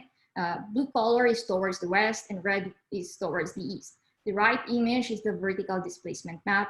Red means that the ground uplifted and blue means that it's subsided. So as you can see, there are two distinct signals that we can identify here. One is that the ground opened up by more than a meter in both the east and west directions and inflated by around 0.3 meters. There was also an area of deflation, which is localized here, which is about 0.3 meters. Now, if I model this displacement, the data actually fits very well with a deflating ellipsoidal magma chamber that is consistent with the geometry from the pre-eruptive model, plus a dike. So for the magma chamber, we estimated the volume loss of around 530 million cubic meters. We are also able to estimate the parameters of the dike.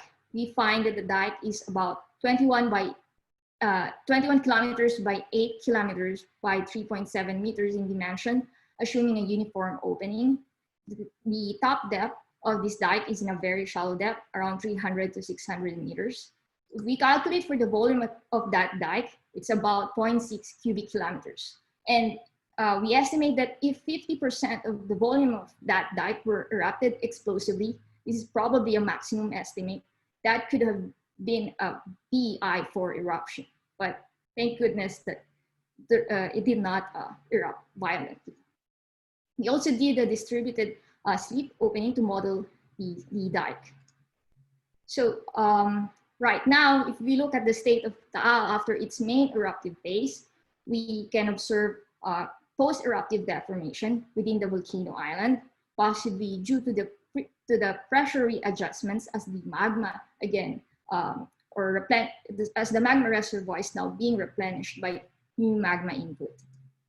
So on the Pacific River Valley, there are still continuous deformation that you can still observe, which are probably related to the subsurface movement of the dike here. Some take-home messages. I guess we all see that volcanoes are cool, but they are really complex and highly nonlinear. But with sophisticated models and improved observation systems, we are getting better at monitoring and forecasting. So I can't wait for the day that we deliver eruption forecasts the same way that weather forecasts are issued nowadays. And satellites are, of course, amazing. At high altitudes, we can directly observe the Earth and at the same time understand subsurface processes that occurs at depth. Satellites are not designed to replace ground instruments. They deliver complementary information and are both important in the understanding of the behavior of volcanoes. Finally, or last, scientific communication is the key. As remote sensing data become more and more open, there is this increased potential for broad distribution of misinterpreted observations. And this happens all the time in all social media platforms. So we need to, in order to address this, we need to have a community-wide approach that would involve scientists, space agency, and stakeholders. So thank you very much, and I will leave you with this optical data showing Taal's January 2020 eruption.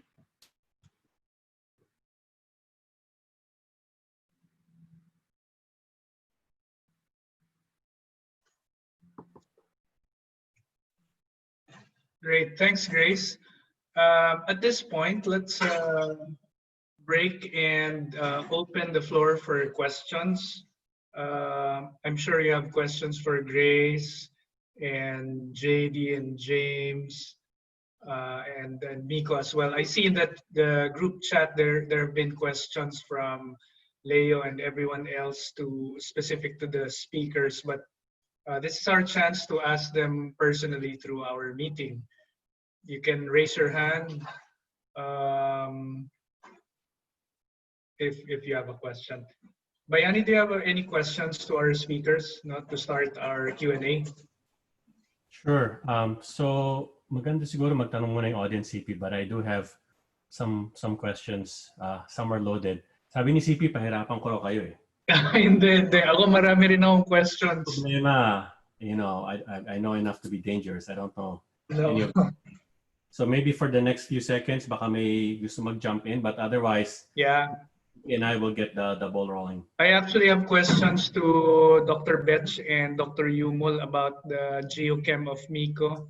Baka gusto yung sagutin why it's not plotting in the usual fields.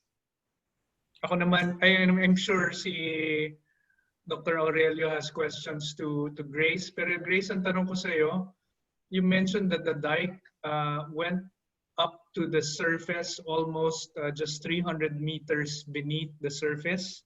Is that correct? So it means that we are that close of having magma, lava, coming out of that fracture, no, 300 meters, and it could have been more devastating if it did happen.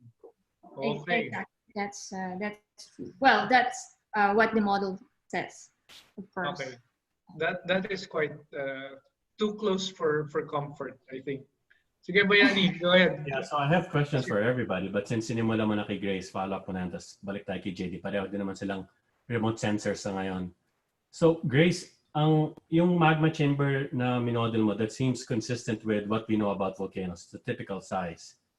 And you know, I'm a hydrologist, so I don't know anything about this. But the dike seems big. Just instinctively. Is that typical, or is that something that you think is, you know, on the upper ranges or even beyond what we normally see as dikes for active volcanoes? So, yung mga dikes na kagaya nito, actually, if you know the Barbabunga eruption in Iceland, almost same yung volume na inerupt ng eruption na yun. And it also produced a large dike. Pero yung case na yun, nagkaroon ng eruption, and for Taal, hindi. So this case sa Taal is really very interesting, and we still do not know bakit hindi nag-erupt except for pressure-related kind of reason. So it's not really... Baka nakuha sa dasal. Well, one hypothesis that we had is because of the pre-existing fault there. So but it's also the dike is aligned along, yes. The dike is aligned along the Makulod corridor, di ba? Ganun yung alignment ng Makulod corridor itself. Yes. So the role of the Makulod corridor basically really played well in this case, and it sort of, you know, relieved the pressure. So the dike may have erupted, but then because of the pressure release, it did not. Actually, Grace, the dike and Bayani, the dike lines up really well with the trace of the West Valley Fault. Dr. Aurelio, correct mo na lang ako. If you extend the West Valley Fault down to Taal, that is the orientation. Or si JD, alam niya yata ito eh. Wala lang nagsasabi na hanggang Taal lang West Valley Fault. Dr. Aurelio, alam mo ba yun? Well, I think the orientation of the dike is a bit different compared to the West Valley Fault. But I would be interested to see if the supposed drifting of the Makulod corridor and the dike are things that you could distinguish from the modeling, I guess. I wonder. But so mapunta tayo kay JD dahil siya na nagsasalita. So JD, since you have similar data, the interesting thing about this data is you see everything everywhere, right? So it's overwhelming. It's different to what Miko was finding, where, you know, there's strips. So looking at Leyte, was there anything that was surprising beyond the fault? Because your model focused on the fault. You looked at locked parts of the fault and where there's creep. But what about the rest of the island? Was there surprising deformation in other parts of the island from your INSAR maps? Yeah, so actually, I didn't have time to talk about its presentation, but part of our modeling, from the INSAR, we see the subsidence or subsidence happening in the geothermal area. And we actually tried to model that, and we have we have a model that can sort of explain the subsidence happening there. And I think it matches the some of the data from the geothermal company on like the extraction rate, like the depth of extraction of geothermal fluids and things like that. So it's basically anthropogenic, right? It's driven. Yeah, anthropogenic, and we've also mapped. There's an earthquake that's off the Philippine Fault that's like almost perpendicular to the Philippine Fault in southern Leyte that INSAR was able to show us. And I don't think it's mapped yet in any of the fault maps that we have. But yeah, it's cool that we can see so much of the whole place. JD, this is a Geo1 question for you. No? Actually, ako rin di ko na alam yung sagot.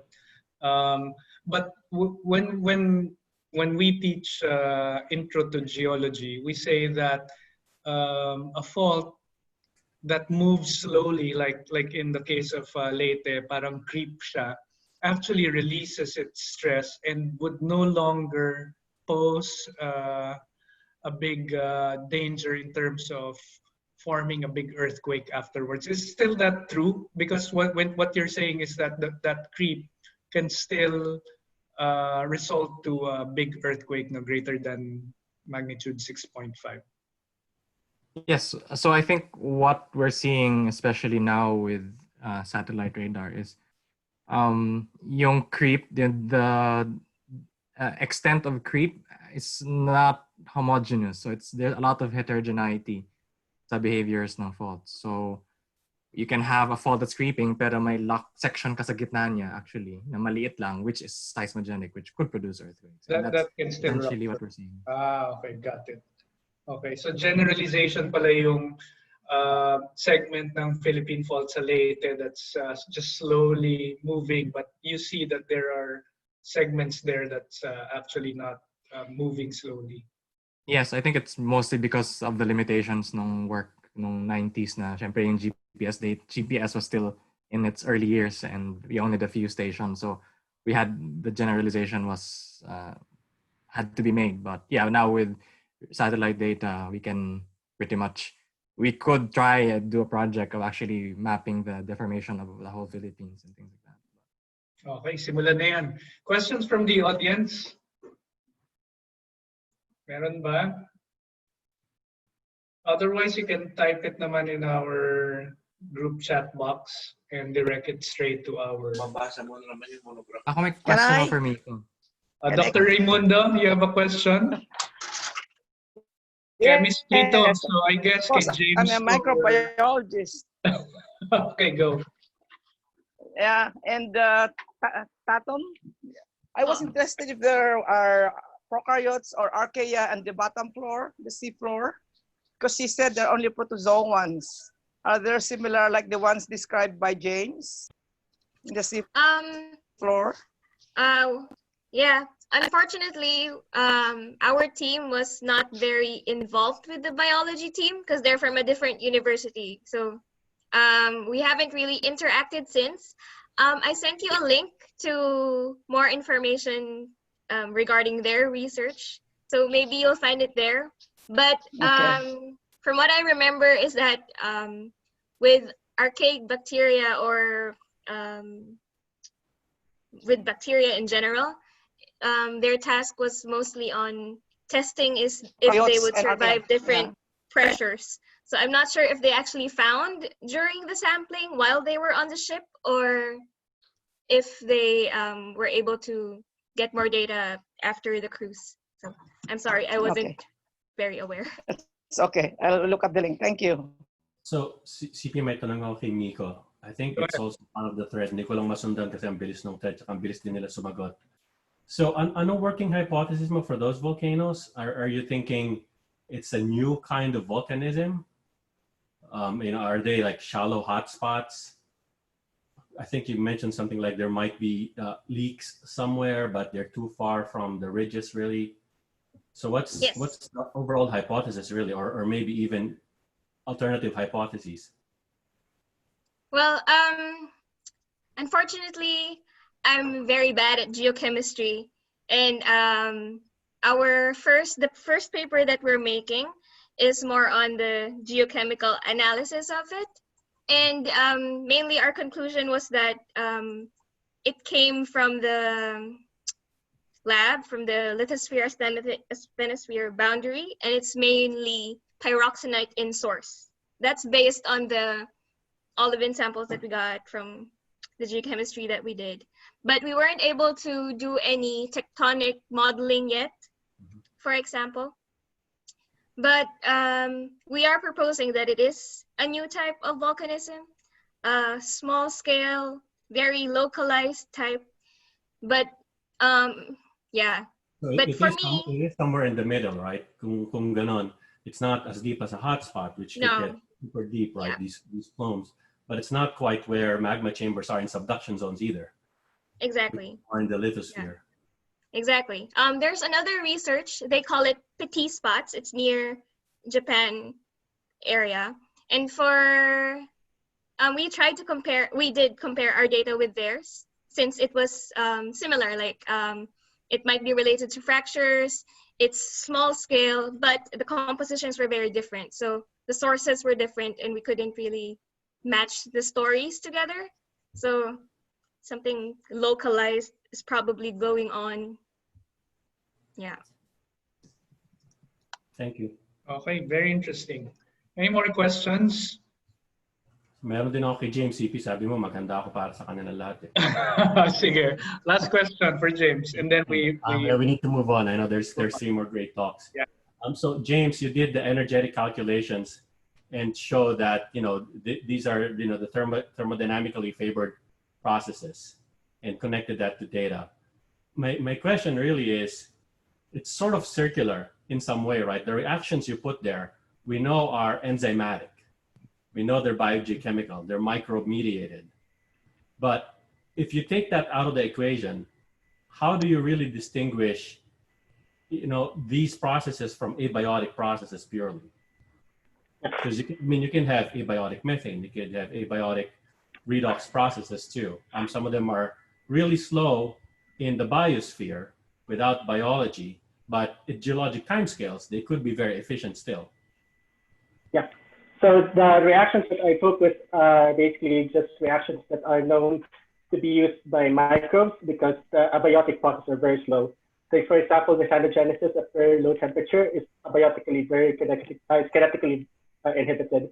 So that's why microbes take advantage for the methanogenesis reaction as well as but that's from the perspective of a microbe. But from the perspective of a geologist, when you go thousands to millions of years, it might not be, you might not have to worry about kinetics, right? Yeah, but from the perspective of life, it's impossibly long. But from the perspective of geology, it might not be. It's almost instantaneous. Yeah.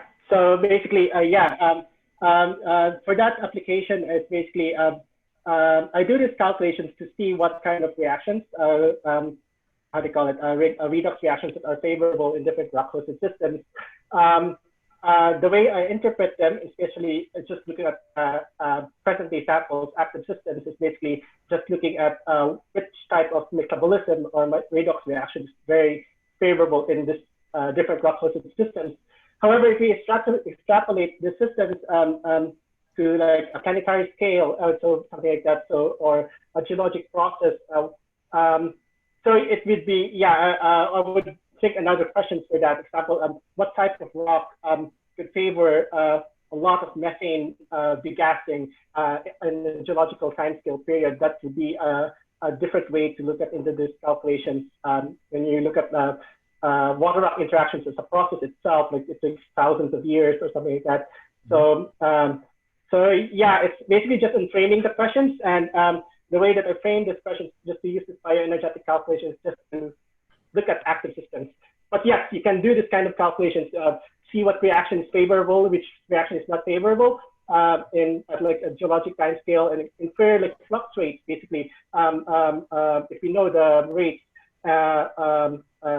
So yeah, that's another thing framing this kind of calculation. Yes, so we should probably go to the rest of the talks. Yeah. I just wanted to ask one quick question to James. James, after finishing your PhD, what's next for you? Are you doing a postdoc in PSU? I know I'm waiting for a postdoc. Basically, I'm by fall semester I'll be a postdoc at Columbia University. Okay. But yeah, that will be still in the fall. I'm still waiting for my employment authorization. Okay, that's great. Also in the room is Irene Crisologo, who is doing her postdoc also there in the States. Dr. Alisa Alampay is also here. And who else? Boss Vic and everyone else. Okay, so we have 3 more speakers, Bayani. So let's get this moving. Our next speaker is Mr. Ren Marquez, who is a PhD candidate in Caltech. Ren, are you there? Okay. You want to share your slides? Let's see here. Try mo. Sir Rene Riesa is also in our Zoom meeting. One of our distinguished alums.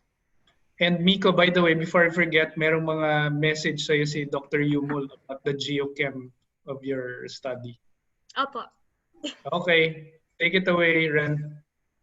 Okay, thanks, sir. Can everybody hear me okay? Yeah, we can hear you.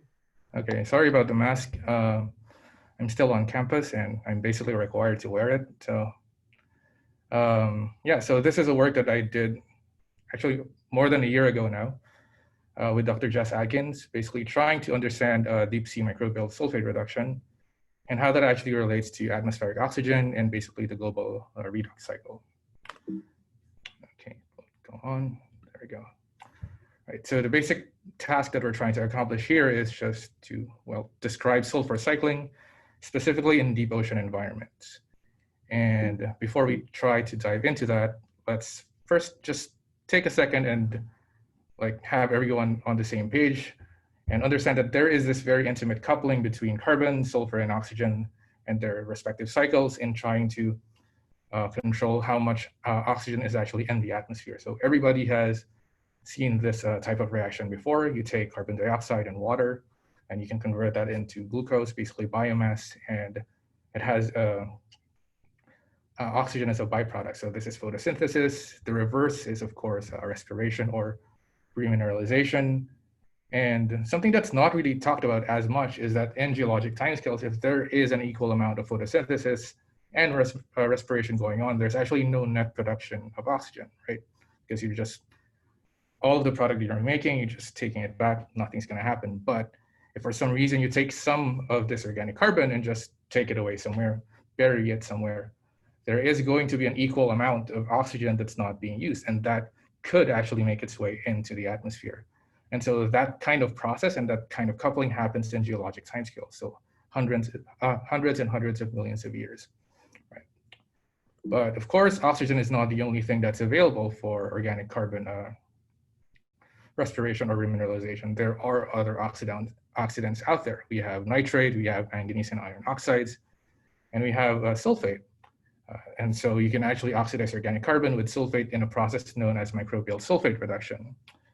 And the way that this goes is that if there's oxygen available, it's going to be utilized. The aerobic respirators are just going to dominate because there is a lot of energy to be derived from aerobic respiration. And once it runs out, you go to nitrate, you go to manganese oxide, you go to iron oxide, and then to sulfate. And if that is the case, why do we actually care about sulfate reduction? If there's not a lot of energy to be derived from it, why do we actually care?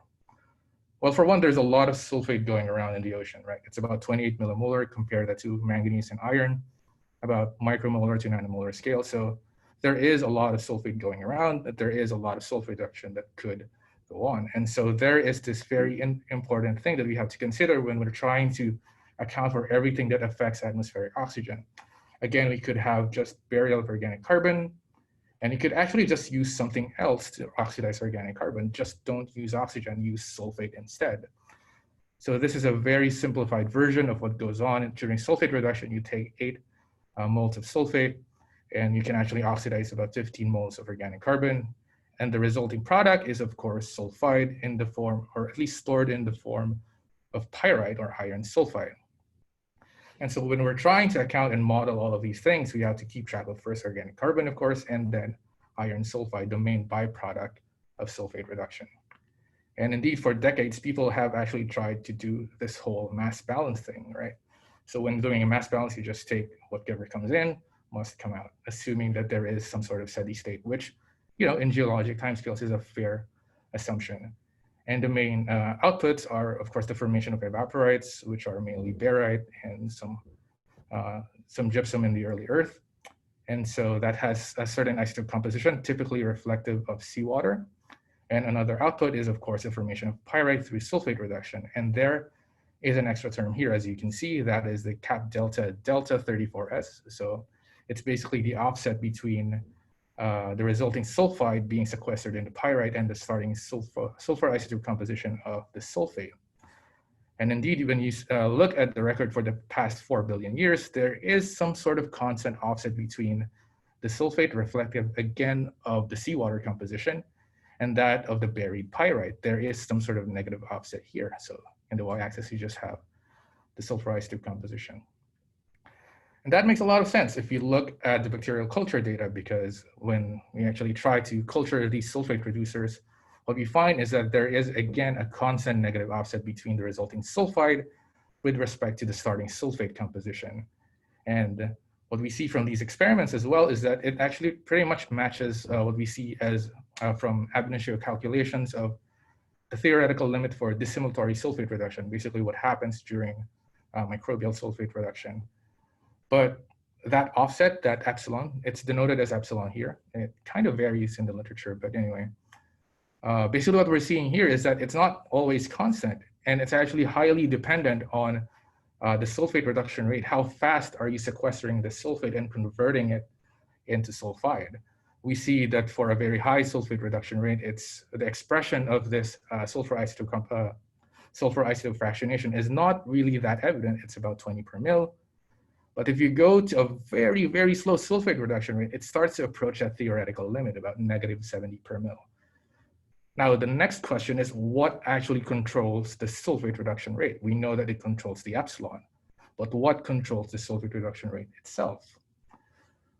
Well, when we try and look into the global distribution of sulfate reduction, you know, in the global ocean, we see that the highest rates are typically found in coastal environments, which makes a lot of sense because these are sites of a lot of upwelling. There's a lot of primary production going on, and there in turn is a lot of organic carbon rain going down. And so just the availability of the substrate, the thing that's being oxidized, actually controls sulfate reduction rates. There are other things out there that could control the sulfate reduction rate, but to the first order, this is what controls sulfate reduction.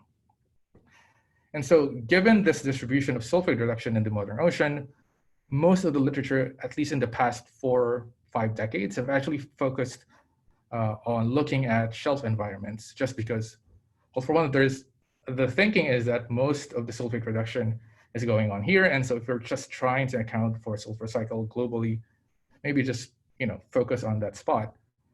And another thing that is very crucial when trying to understand these or trying to measure these sulfur isotope compositions is the amount of sulfur to be measured. So there's a lot of pyrite being buried in this site. So in terms of instrumentation, it's much, much easier. Okay, it's not going, oh, there you go. But there is one problem, right? The site-specific sulfate reduction rate is indeed higher in these shelf environments, but the problem is the areal extent is not that high, at least compared to the continental rise and the abyss. And so that flux term that you saw from before, that's not just the specific rate in one particular site, it's integrated across the whole area. And so when you try to account for that, maybe there is some sort of leverage coming from the deep ocean. And that is what we're trying to get at here. Is the deep ocean going to influence our calculations, or at least the like the most accepted calculations for trying to account the global sulfur cycle, especially when trying to relate it back into atmospheric oxygen. Okay, so aside from the thing that I started with before of just trying to describe sulfur cycling in deep ocean environments, we're trying to also ask, how does this actually play into the global sulfur budget? Okay, so in order to try and answer this question, we turned into one particular site, just because we have the course in the freezer upstairs.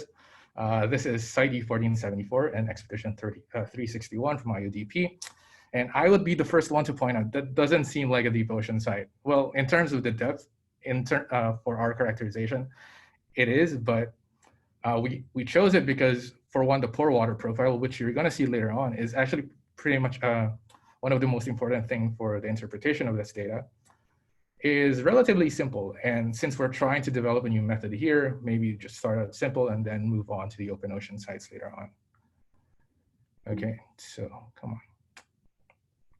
Right, not important. Okay, so I'm also not going to discuss the data that much, but basically we developed a new method using the EAIRMS. So it's an elemental analyzer. You can actually just take in your sediment, combust it, and runs through a column, and you get your sulfur composition.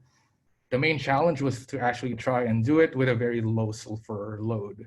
So very low concentrations, or at least we expect them to be very low concentrations, given that these are deep ocean sites. And so that is the main challenge here, and we were pretty successful in the calibration here, as you can see. So what did we actually see from the sites? So this is the sulfur isotope profile for the sediments in this IODP 1474. In the y-axis, we have the depth. We have two x-axes here. We have the open red circles is the weight % sulfur, which we thought at first was just pyrite. You're going to see later on that that's not the case. And then we have the blue squares over here representing the sulfur isotope composition of that sediment.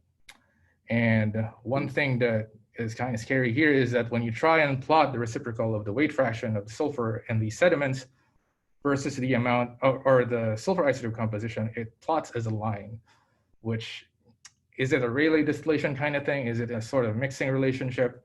We don't know. In order to try and address the latter, we just took some of these sediments, looked at them under the SEM, and basically this is what we found. Well, no surprise, we found pyrite. And something that's very interesting here is that you see this very globular shape for the pyrite with these rhomboids. So the current accepted knowledge is that this sort of morphology is associated with microbial mats. So that's pretty good. We're pretty much sure that this pyrite is actually coming from sulfate production, not some sort of hydrothermal activity or whatever. And then there's barite. So for those of you who are not familiar, barite is a barium sulfate. And that is a problem because if there's two things that are carrying sulfur here, one is representative of sulfate reduction, the other is not, and we're not really interpreting the right data. So we actually have to correct for the presence of barite, which is not easy because it's kind of hard to dissolve barite. It takes a few months or a few weeks. And we're actually still sort of kind of testing this method at the moment. But in the meantime, one could actually just assume that, okay, barite probably has the same sulfur isotope composition as seawater, and you can actually correct for it. And then once we actually figure out the methods, let's compare what we're seeing here. But if we just do that correction now, we can actually see here that the resulting profile is relatively straight, right? And that is not really super surprising because we see this a lot in coastal environments as well. And so the average value for the profile is about -43.8 per mil. And when you compare that to the 21 per mil isotope value for seawater, that's about an epsilon value of -65 per mil. Very, very close to the thermodynamic limit, right? And so it kind of tells us now very, very early that the sulfate reduction rates in these sites are very, very slow. And our theory as to why this is actually straight is because pyrite formation is likely restricted to shallower zones. We could actually support that when we look at the profile for iron, because we see that it's relatively quickly depleted in the upper parts of the pore water profile over here, which I don't really have the time to discuss right now, but perhaps the more important framework to look at this data around is by looking at the pore water profiles as well. So basically what we did was just take some of the pore water and then look at the sulfate that is surrounding these sediments, just take the sulfur isotope composition. And this is a relatively simple approach that's been around since the 80s, but nobody seems to actually understand what's going on. But it's relatively simple. So just as a brief overview for everyone. So if you assume steady state, so there's no change in concentration over time, so it's just zero.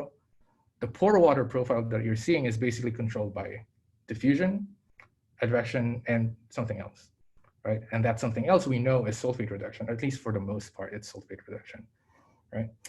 For the relatively low sedimentation rates that we have here, you can basically remove advection. So that diffusion term and the sulfate reduction should actually just cancel each other out. So this is a very, very good example of where the physical features that you're seeing, the physical and chemical features that you're seeing is actually a result directly, or at least could be equivalent to biology, which is very, very exciting. And you can just calculate that sulfate reduction rate, which resulted, at least in our site, as 0.65 micromoles per square centimeter per year. And when you actually compare that to the modeling data, so the ones that I showed you from before are modeling estimates for sulfate reduction rates, actually fits pretty well for the depth range that we're looking at, which is, it's always comforting when you see that modeling actually matches with the real world. Not always the case, or maybe like 90% never the case. But another very interesting calculation that we could make here is just assume some sort of cell abundance in these sites, which, it's not as well constrained, but there is data out there. And we can have a very much a first order estimate of what the cell specific sulfate reduction rate is. And for site U1474, it falls over here. And that is actually much, much lower compared to what we're doing in cultures. So it raises the concern of like, okay, maybe these bacterial cultures that we're doing are not really reflective of what is actually going on in the ocean. And another thing that we notice here is that even though it's so far away from what we're doing in bacterial cultures, it still matches the thermodynamic limit that we're seeing from ab initio calculation. So that is very, very comforting in the sense that, okay, we actually know something about what's going on with sulfate reduction. But I think the most important takeaway from here is that, okay, now we know that the sulfur isotope composition that's coming from sulfate reduction in the deep ocean is very, very low. And that gives us another knob to tweak, right? We know that the fluxes typically are higher in shelf environments, but the offset is much higher in deep ocean environments. So you can do this back of the envelope calculation of how much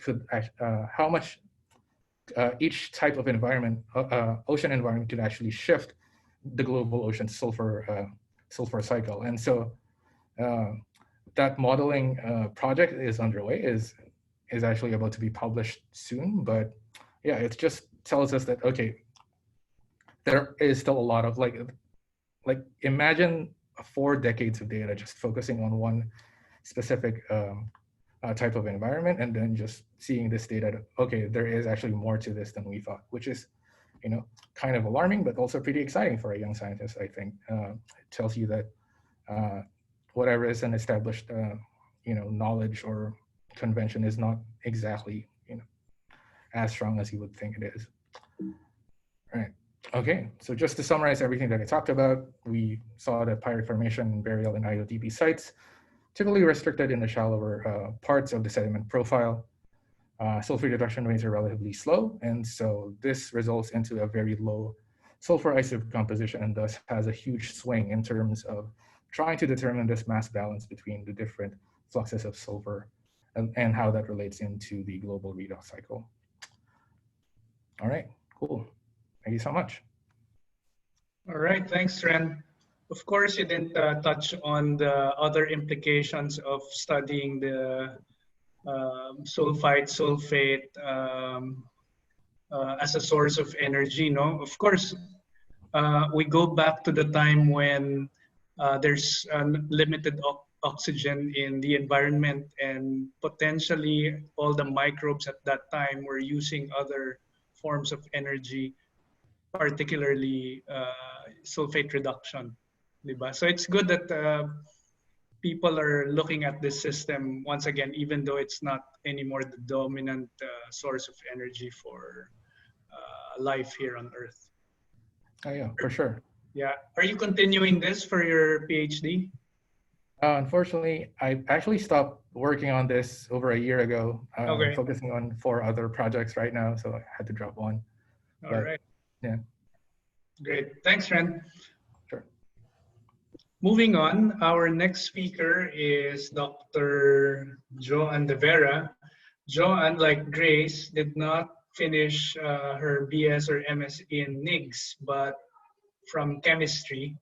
However, Joanne did work in NIGS and operated our ICP-MS for several years. She was also an RA in our lab in EML.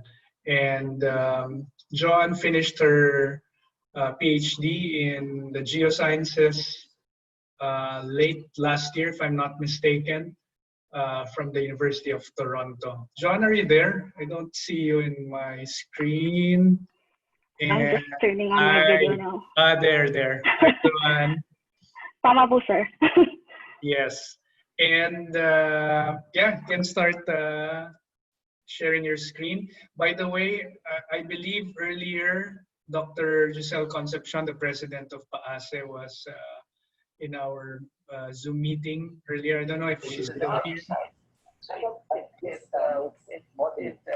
Are you asking me to speak for a while? Oh no. Giselle? Yeah. Sure, but we hear feedback on your end. Sorry, because I'm on the other 3 sessions. The other 3 parallel sessions. Yes, Okay, so go ahead. No, I just wanted to congratulate you, CP and Bayani, to for coming up with this, you know.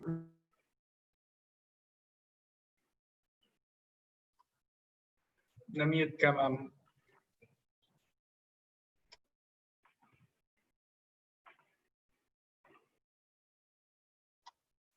Giselle, you're muted.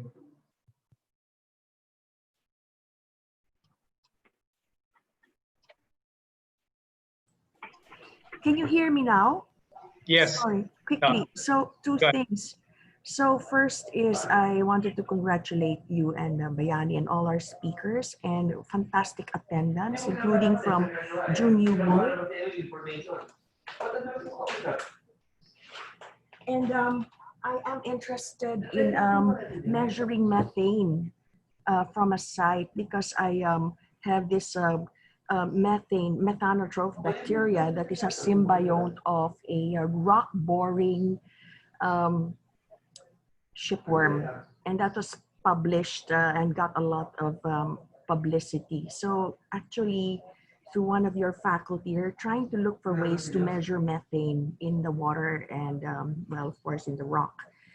And then I'm also interested in sulfur processes because we also published on a sulfur oxidizing bacterium that is a symbiote of this huge shipworm called Kufus. So that also landed in the news in New York Times and all that stuff. So I'm really very interested in your work and we really need to collaborate with geologists. So that's all I wanted to say, CP. Thank you very much for giving me a chance to speak and congratulations to all. Thanks, Ma'am Giselle. And of course, thank you for organizing the entire conference. It might be an opportune time to tell everyone else in this session that there are plenary sessions scheduled with very notable speakers. I think, Ma'am Giselle, correct me if I'm wrong, the one with Anne Aaron and Richard Gomez will be tomorrow? It's July 28th. July 28th, yes. Okay? Tuesday.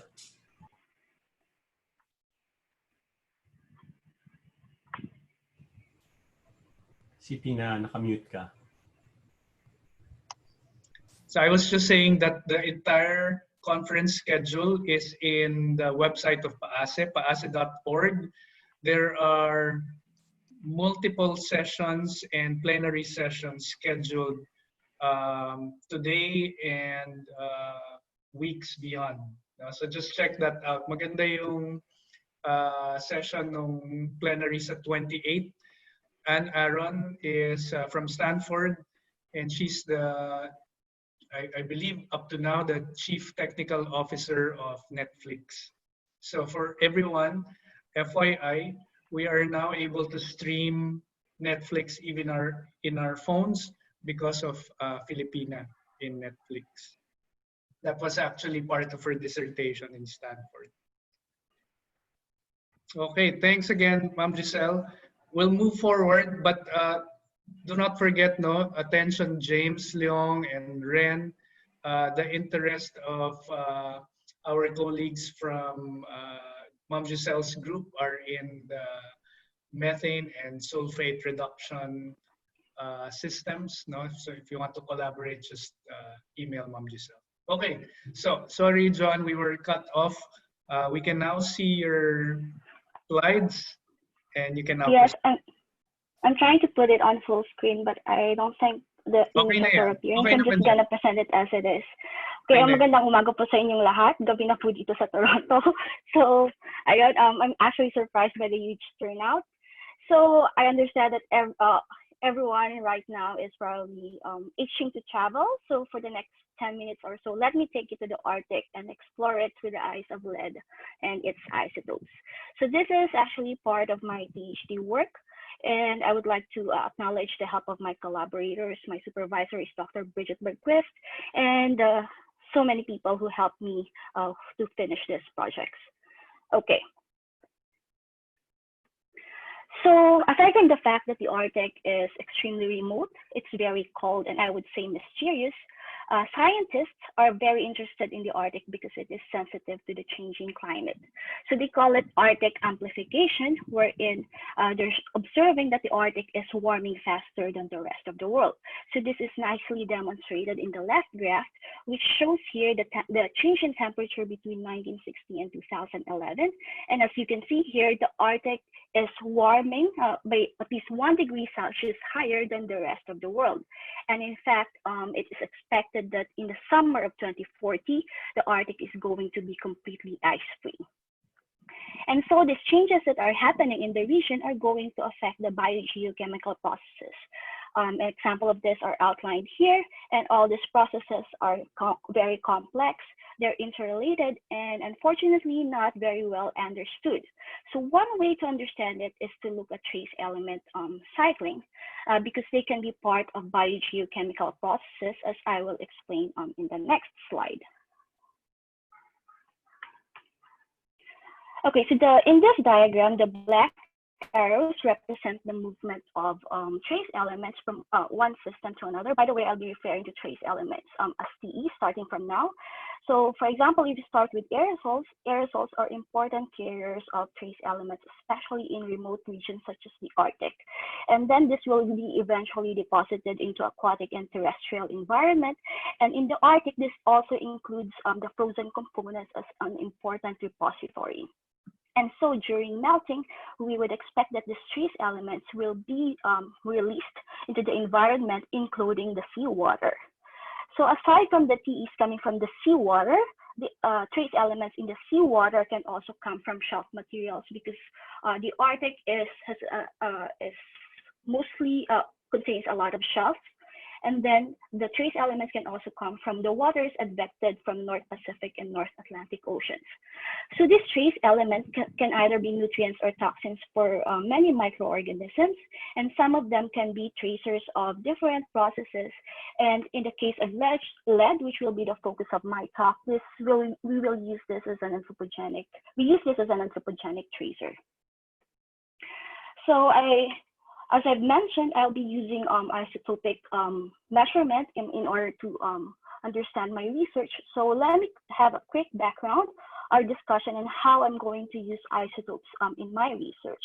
So the isotopes of an element, so take for example here, the isotopes of two of the isotopes of lead at 206 and 207. The only difference between these two isotopes is that they have different number of neutrons. And since neutrons determine the weight or the mass of an isotope together with the proton, we would expect that these two isotopes would have different weight. And if we measure this, the abundances of these isotopes in a mass spectrometer with a good resolving power, we would be able to detect this variation or fractionation, depending on the samples that we're measuring. And in the case of lead, this isotopic variation is mostly due to the radiogenic ingrowth, which I will explain in more detail in the next slide. So there are 4 stable isotopes of lead, and 3 of which are actually called radiogenic. So these are 206, 207, and 208. So take note that they are stable, but they are radiogenic because they are the daughter products of the radioactive decay of uranium and thorium isotopes. And so we would expect the isotopic variation because of this radiogenic ingrowth. And so this large range of isotopic variability among samples of lead is nicely depicted in the right graph, which shows the evolution of the lead isotopes as a function of the geologic timescale. I also superimpose here some of the widely used lead ores. So for example, the European leaded gas used the Broken Hill ore, which has this characteristic isotopic compositions. And then the US leaded gas used the US Mississippi Valley ore, which has this characteristic 206-207 ratios. And so in essence, this isotopic signature, which in lead we express it in terms of ratios such as 206 over 207, can be used to fingerprint the sources. So for the first part of my work, I measured trace elements and lead isotopes in aerosols in order to identify the sources and estimate their concentrations. So we have samples taken during the 2015 GeoTraces cruise, which are depicted by the yellow dots. And we also have some samples in an alert station, which is located in Nunavut, Canada, which is depicted by the red dot here. So these are, I usually refer to this as the Canadian Arctic, just because it's very close to the Canadian country. So yeah, so here, so the first graph is simply the concentrations of lead in aerosols plotted from spring to summer. And then the bottom graph is the corresponding enrichment factor also plotted from spring to summer. So the enrichment factor is defined by this formula. And so the purpose of this is to assess the nature of the aerosols. Since we're comparing the lead to titanium ratios in the samples or in the aerosols to the lead to titanium in crustal materials, if the EF is close to 1, we would assume that the material is likely crustal in nature. For example, it comes from dust. And then if the EF is greater than 10, we can assume that it is non-crustal in nature. So there are a lot of details here, but I would like to draw your attention into the spring aerosols, which are enclosed in this red box. So the spring aerosols have the highest lead concentrations. Note that the concentrations are plotted in logarithmic scale. And also they have enrichment factor greater than 10. And this pattern is actually consistent with the Arctic haze. So Arctic haze phenomenon is a well-established phenomenon in the Arctic that happens during late winter and spring. And during this time, the Arctic is actually not so pristine because the mid-latitude pollution reaches the Arctic. And this is nicely reflected in our data set. And also, there are previous studies who have done the same thing and showing that, for example, they measured high concentrations of sulfates and other anthropogenic materials during the Arctic haze event. And in fact, during this event, the Arctic, that's why they call it the Arctic haze, because they can see all this hazy thing in the atmosphere. So the next step is to measure the lead isotopic composition of the aerosols in order to constrain further the sources. So the lead isotopic compositions of the aerosols are plotted in a 3-isotope plot, which is shown right here. So the y-axis is the 208-206 ratios, and the x-axis is the 206-207 ratios. And then the aerosol samples are depicted by the symbols. And then the solid ellipses represent the anthropogenic sources in the different regions of the northern hemisphere. And then the empty ellipses are the natural sources. So again, there are a lot of details here, but I would just like to point out that the spring aerosols, which we found to have the highest lead concentrations and are depicted by the triangles, are mostly clustered together, indicating a dominant source. And we found this to be overlapping with aerosols coming from Europe and Russia after the peak of the leaded gas. So this was measurements taken in the 2000. So again, this is consistent with the Arctic haze pattern. So the general takeaway from this project is that the anthropogenic aerosols continue to intrude the Arctic atmosphere, especially during the Arctic haze. And this is something that is not extremely novel, but I would say that this is an important thing to do in the Arctic because as we all know, as the Arctic continues to warm, it's going to attract a lot of local anthropogenic activities. One thing that I can think of is mining. So the Arctic is very attractive to mining. In fact, a lot of countries have already taken their stake in the Arctic, including China. And another interesting another interesting activity there would be the shipping, because the Northwest Passage is the more straightforward route between North Atlantic and North Pacific Ocean. So once I think they've already started it, and once the Arctic becomes completely ice-free, it would be a favorable route for this shipping lines. Okay, so for the next part, we wanted to find out if the anthropogenic lead that we found in the atmosphere can also be found in the Arctic seawater.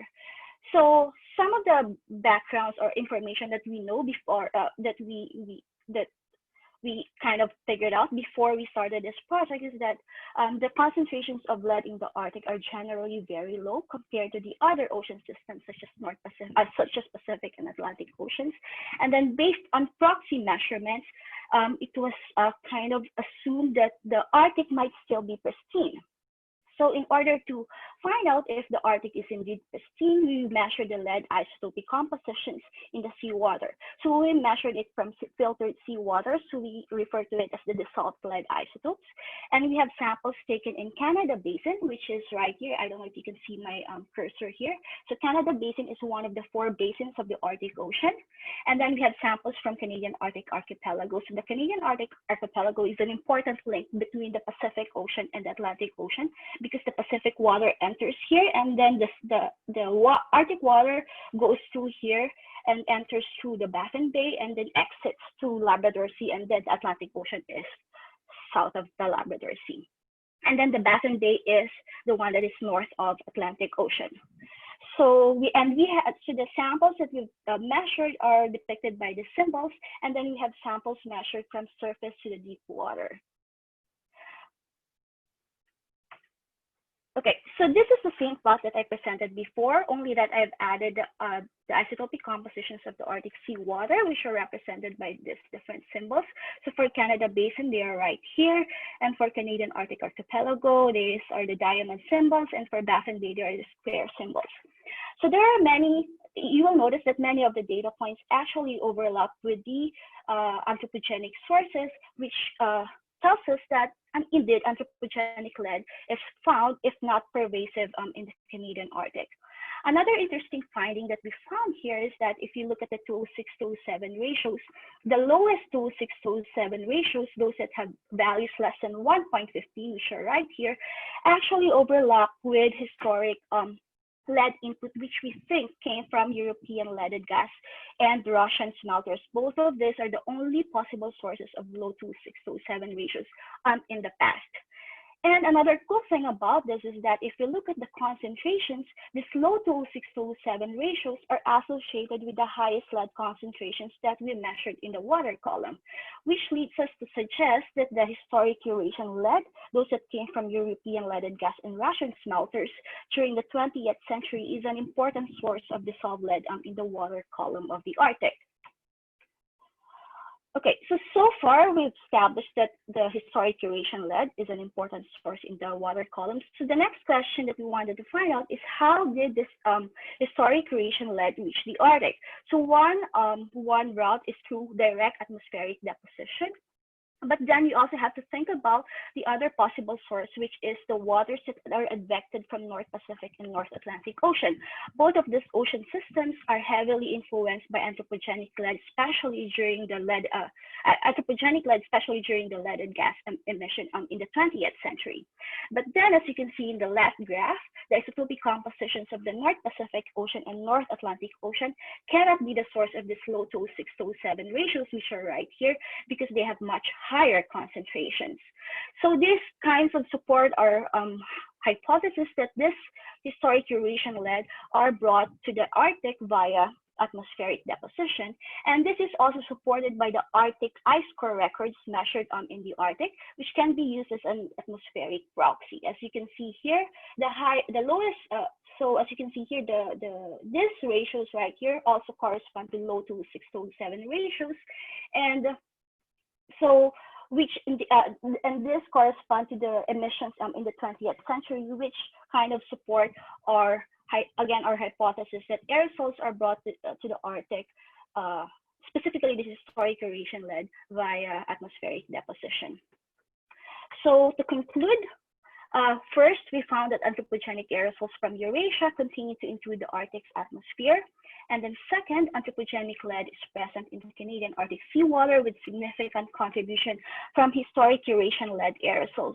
And I forgot to mention that one important implication for this is, of course, something to do with the warming of the Arctic, because as it warms, it is possible that all this previously deposited aerosols, especially those that were emitted during the high lead emission in the 20th century, may be remobilized and can be further observed in the water column.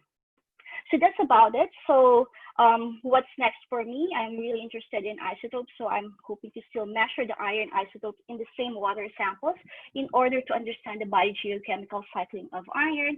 And as part of my postdoc right now, I'm trying to switch gear from the ocean to groundwater, wherein I'm looking at groundwater contaminants using compound-specific isotope analysis in order to understand the sources and fate of this contaminants. And also, I'm a little bit challenging myself and learning about reactive transport modeling to be able to help further with the interpretation. So that's about it. Maraming salamat. And I'm just going to leave you with this very moving photo of what's happening in the Arctic right now. There are so many things that I can tell you about why we should care about the changes in the climate, especially with the warming of the Arctic. But I think this hits home because, as you can see here, this polar bear is going to have a very difficult life going forward because they use the sea ice in order to have a wider forage area. But now that since these are melting, like they're really having a hard time moving from one place to another. So that's about it. Thank you very much. Thank you, Joanne. I think what you mentioned earlier, and it was my first time to realize that, is that the lead aerosols coming from the early 20th century emissions from Europe and Russia are still the same contaminants being observed in the Arctic. At least yes, dominant. And my next question is, what about the emissions from more recent sources like China?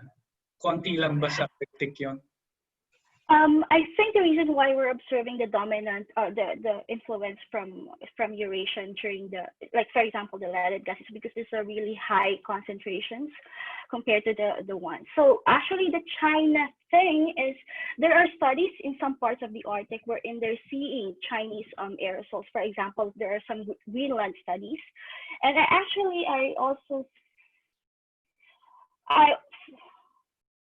So I have some samples here that kind of overlap also with the Chinese aerosols. These are for the Arctic aerosols that I've measured in more recently.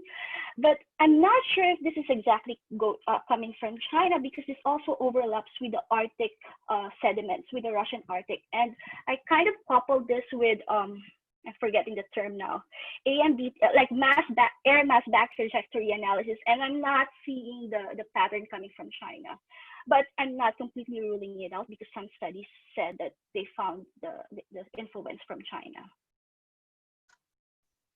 That's great. Thank you, Joanne. And when you start your research on isotopes in groundwater, make sure to connect with Bayani. No, expertise ni Bayani yan. Sige po, kailangan ko siyang tulong sa reactive transport modeling. Bahala ka na, Bayani. All right, thanks, Joanne. Thank you, sir. Thank you, everyone. Now we're down to our last, certainly not the least, in our speakers. Eman Codillo is a PhD student in Woods Hole. in MIT, and we want to hear more about what Eman is up to lately. Eman? Hi, sir. Hi, go ahead. The floor is yours. Hi, guys. Can you see my screen now? Okay. Again, thanks so much for staying. And again, good morning. I'm Emmanuel Codilio, and I'm a graduate student in the MIT Who We Joined program. And today, I'm going to be talking about the geochemical consequences of rising melange rocks in subduction zones. And I want to start by showing you this map, which shows the distribution of arc volcanoes and subduction zones worldwide. And it comprises approximately 40,000 kilometers of ocean trenches, which are the physical manifestation of the subduction process. Now, it is very important to study subduction zones because this is where we generate the most explosive volcanic eruptions and trigger the strongest earthquakes. And the release of volatiles and gases during eruption can influence the climate and the overall Earth's habitability. So there's plenty of reasons why we have to study subduction zones. But for me, subduction zones are very important because they are the major sites of material and volatile recycling on Earth. And here, subducted materials such as sediments, altered oceanic crust, hydrated upper mantle, and even seawater are brought down to deeper depths to impart the unique geochemical characteristics to arc magmas. That is why arc magmas are geochemically unique compared to mid-oceanic ridge basalt, with enrichment in large ionitophile elements such as potassium, barium, and strontium, and depletion in high field strength elements such as titanium, niobium, and zirconium. However, the actual mechanism of material transfer from the slab towards the source of arc magma is actually still very poorly understood. And there have been a lot of models proposed, but essentially all these models boil down to this classical one, which argues that during subduction, at some pressure and temperature condition, altered oceanic crust dehydrates, releasing hydrous fluids, and sediment melts. And all these melts and fluids rise, percolate, and metasomatize the overlying mantle, which when melted would form your arc magmas. So this model basically argues that the main mechanism of mass transfer is by large-scale fluid or melt percolation. And this classical view has in fact greatly influenced how geophysical observations are interpreted. For example, this is a model interpretation of combined seismic and magnetotelluric data from the Cascades subduction zone, where this highly conductive bright zone were interpreted as a large-scale upward fluid flow from the slab top towards the surface. However, the ambiguity in geophysical observations also led other people to think that this highly conductive region can also be interpreted as hydrated melange rocks along the slab-mantle interface. And new models have been presented highlighting the critical role of melange rocks in subduction zone processes. But what really are melange rocks and how do they form? You can imagine that during subduction, you would expect to have intense mechanical mixing and deformation occurring along the slab-mantle interface, which mixes rocks of different composition. So if we zoom in, you can imagine having blocks of eclogites, metagabbros, metasediments that are surrounded or enclosed by serpentinites. And with time, or as these melange rocks mature, diffusion and fluid advection processes would then convert these distinct blocks into more homogeneous melange matrices, as shown in this pale green matrix. Now, interestingly, the bulk composition of these melange matrix rocks are broadly representative of the melange package as a whole because they form at the expense of and reflect chemical contributions from their protolith.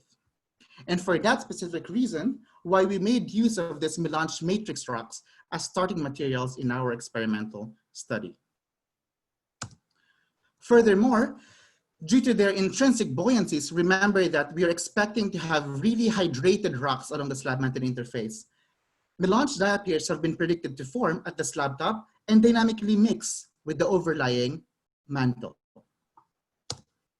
Now, the critical question for me now is that if melange diapirs can actually form and mechanically mix with the overlying mantle wedge, what would be the compositions of the magma or the melts that you would form from melting of a mantle contaminated with small amounts of these melange components? Essentially, would those melts still resemble arc magmas or not? So such information is critical to determine if melange rocks do play a key role in arc magma genesis. And so in order to test this, we designed a series of high pressure and high temperature experiments using piston cylinder device to investigate the melting of peridotite hybridized by small volume proportions of melange rocks. So basically for my PhD, what I do is basically I melt or cook rocks at very high temperature and pressure conditions to recreate the conditions and processes that we think would occur in the deep earth. And for our experiments, we first prepared 3 different starting mixes by combining 85 to 95 volume % of peridotite mixed with 5 to 15 volume % of melange matrix rocks.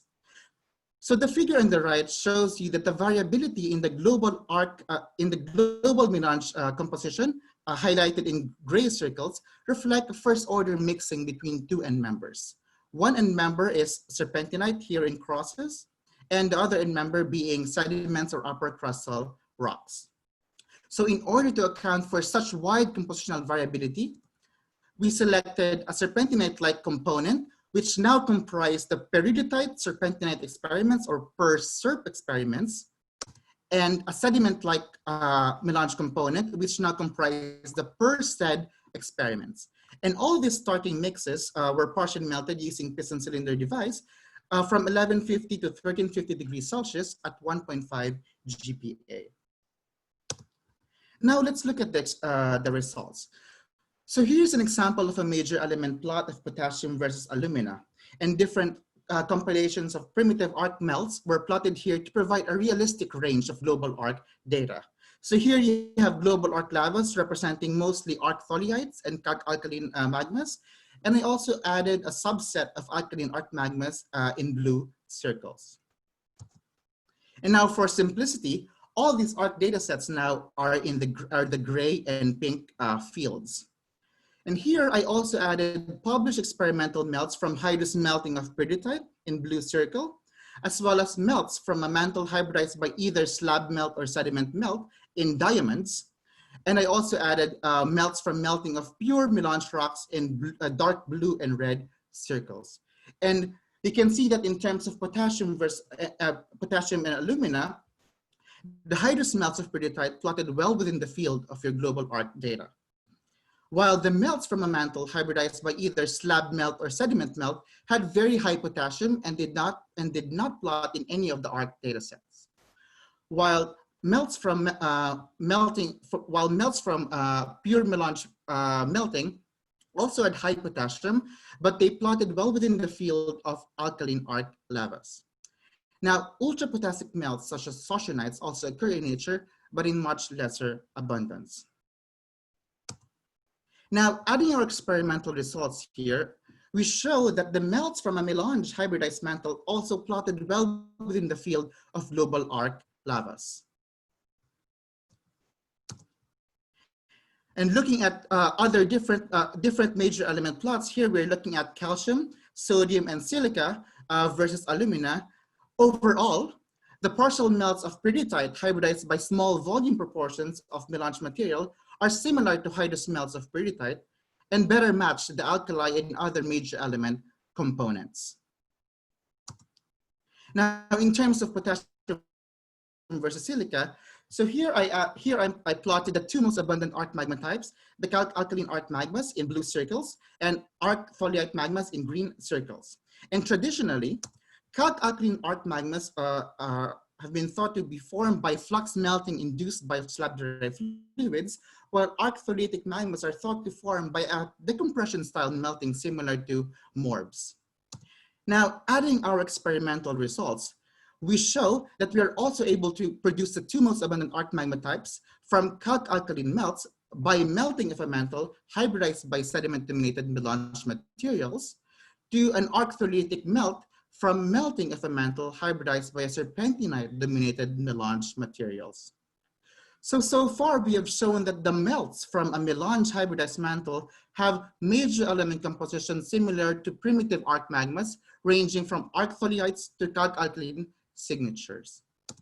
But how about the trace elements? So shown here are NMORG normalized spirogram with different trace elements plotted on the x-axis. And I also added the experimental melts from peridotite sediment experiments and peridotite serpentinite experiments, along with the global arc data in the gray field.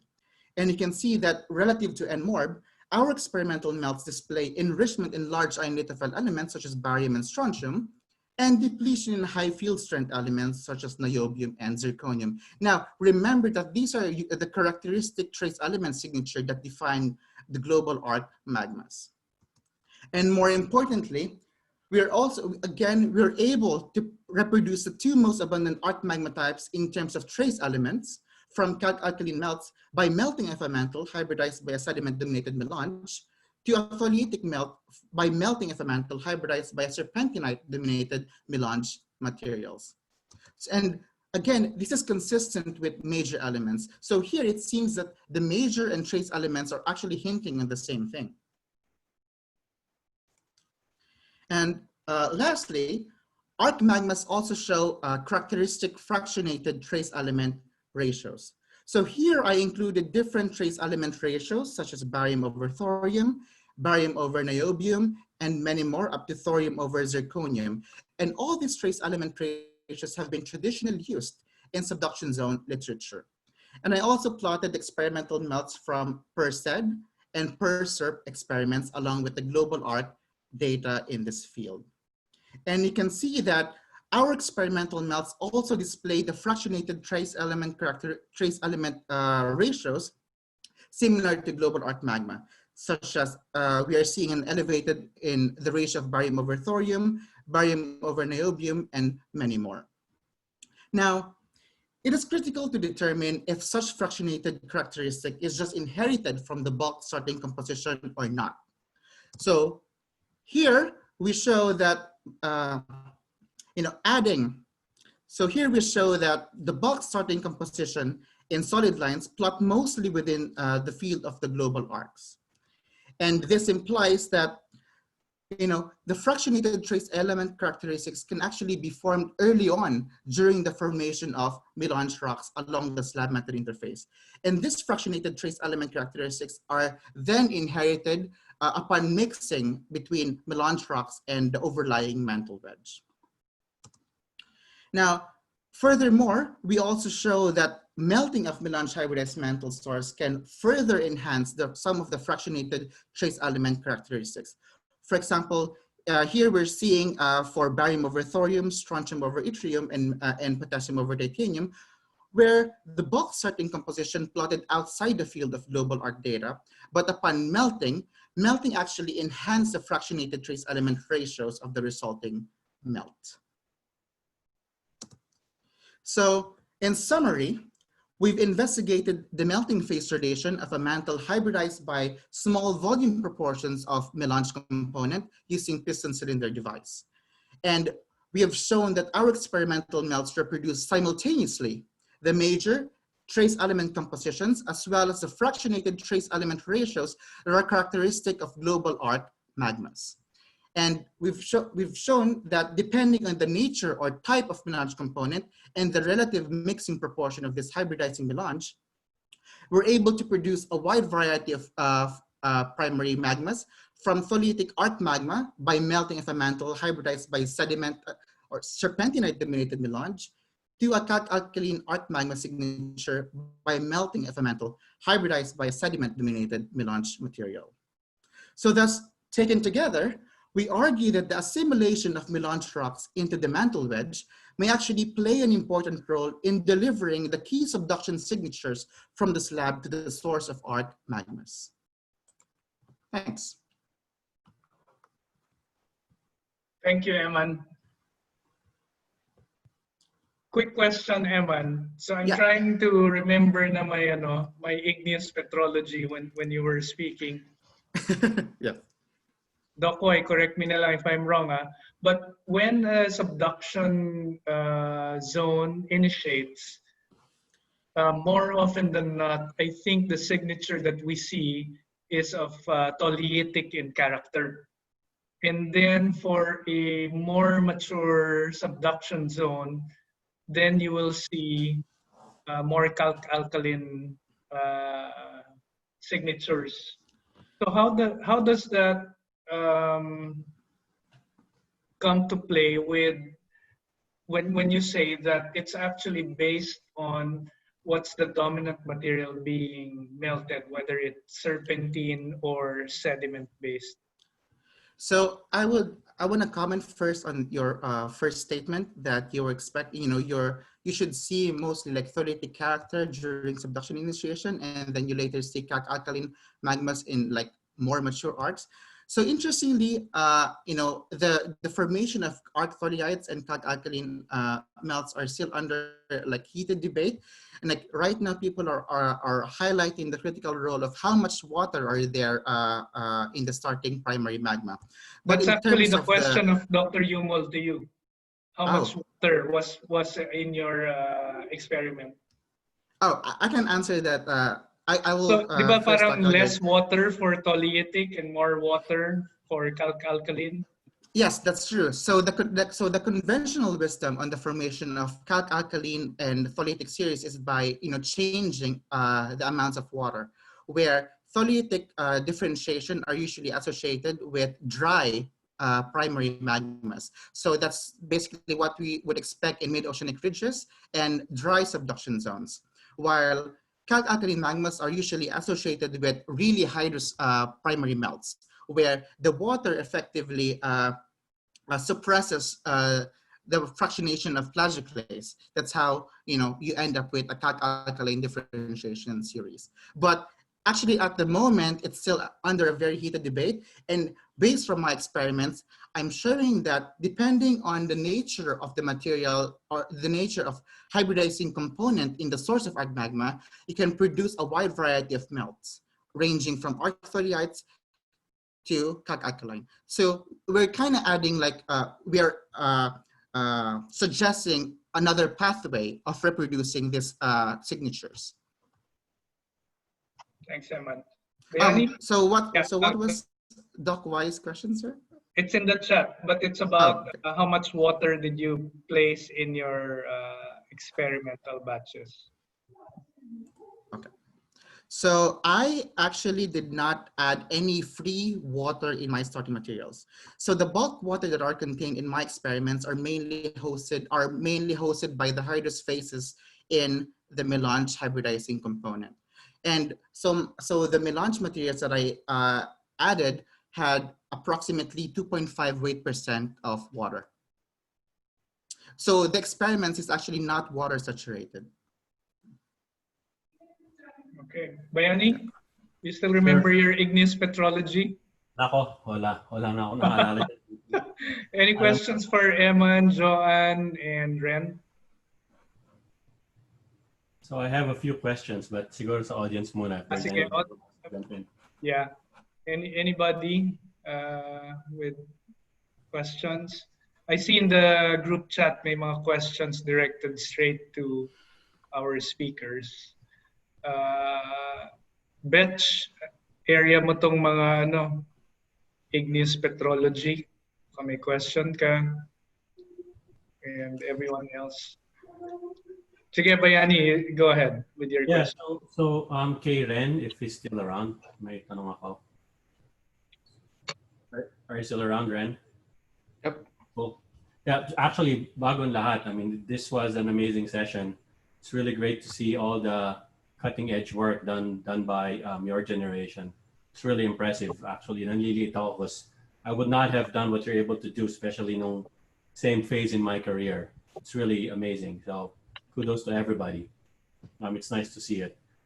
So Ren, actually, reactive transport modeling, medyo hobby ko yun minsan pag nabobore ako. So quick question on what you did. So the diffusion coefficient, is it something you prescribe, the typical diffusion coefficient for these things, or is it something you fit? Oh, so it's actually been measured right, so decades ago now for, at least for sulfate. Right, so it's a known parameter. Yep. And your reaction term, it's distributed in the z-axis. Hindi siya bulk reaction para sa lahat, di ba? It's actually more of a bulk reaction for the whole thing. It's a bulk reaction? Integrated sulfate reduction rate, yeah. Okay.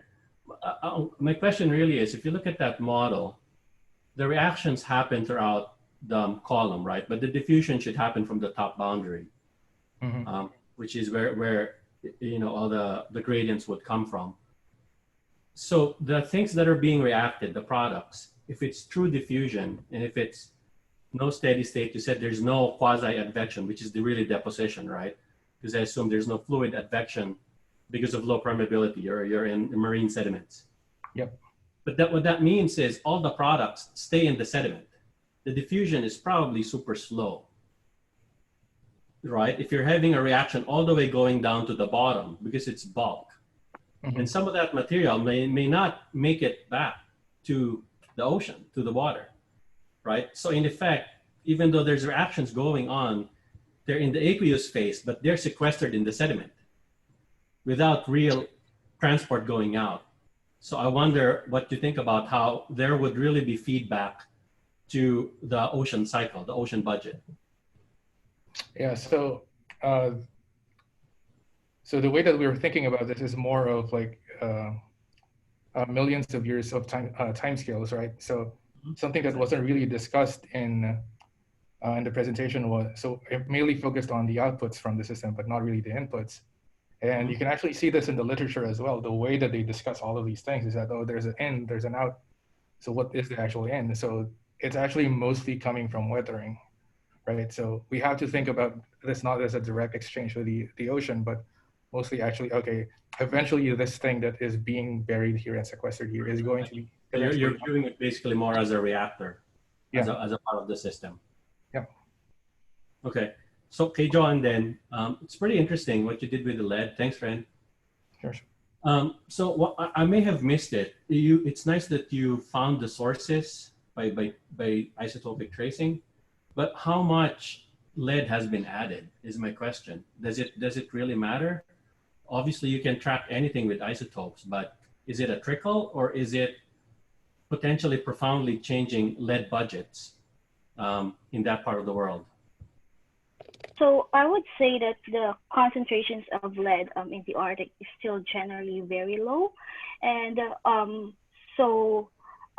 right now we're still actually trying to figure out like the exact mechanisms of how I guess my question is, I think it will remain low, but in a relative sense, right? Has it increased by 5%, by 1%, by 50%, even though it still is a trace element, right? It's still in the problem is there's not a lot of comparison because this is one of the earliest data that we have in the Arctic. So, so this is going to be the concentration data of the concentration data is the first set of data for the Arctic actually. So there's not a lot of comparison. But what I can say, what we can see is that while we see this very low concentrations, the one that is coming from the one with this historic duration lead signature is at least 2 to 3 times higher than the concentrations from, let's say, from the other water depths. So, but we don't know if, and we measure this in some depths, but not in the entirety of the Arctic Ocean. So we don't know yet the extent of this thing. Yeah, how do you tease out contribution from watersheds? Right, there's a lot of big Arctic rivers. So some of that dry deposition is making it on land and potentially getting flushed through rivers. So with this one, I don't see. So the major, the one way to do that is to look at the salinity, like pair it up with salinity. And if you have like low salinity, you can say that it's coming from the river. And they've done it for other trace elements. For example, for iron, there are some studies showing that this iron concentration also has like low salinity, so it must be coming from the river. But in the case of lead, I don't see any correlation also with salinity. So I don't think it's coming from the river. My best guess right now is it's coming from the shelf, like some of the suspended sediments there. Some of the suspended materials there are probably just getting resuspended. But it's not very, like I can't really tell the exact mechanism for sure. Oh, thank you. So thanks, John. We're over schedule by a little bit, I think, but it's been worth it for me. At least I learned a lot. I hope everybody learned a lot. It's great to see that we have still more than 100 people here. I think we had close to 150 at the peak. So clearly, the topics were very important. Everybody was engaged. Speakers were great. So I think maybe if there's a couple last questions, let's entertain them. Now's your chance. I think it would have been fun, CP, to see all these great scientists go after each other, actually, and ask each other questions. I know. But because there's a lot of overlaps, and I think that's really the message here. I think for many younger scientists and even older ones, before we all saw these fields as silos. That's not the case. I think what hopefully happened for people who are watching is you're seeing connections between all these things. And we're seeing those in questions too, right? In how, the questions that were typed in, there's a lot of implications on other related processes to the biosphere, the geosphere, and the atmosphere. Right. So it's really great. I think maybe but Bayani, related to what you are saying, so it's a special request to our speakers to always think of collaborating with other Filipino scientists, whether they be in other institutions abroad or in the Philippines. No, there are a lot of connections, as Bayani mentioned.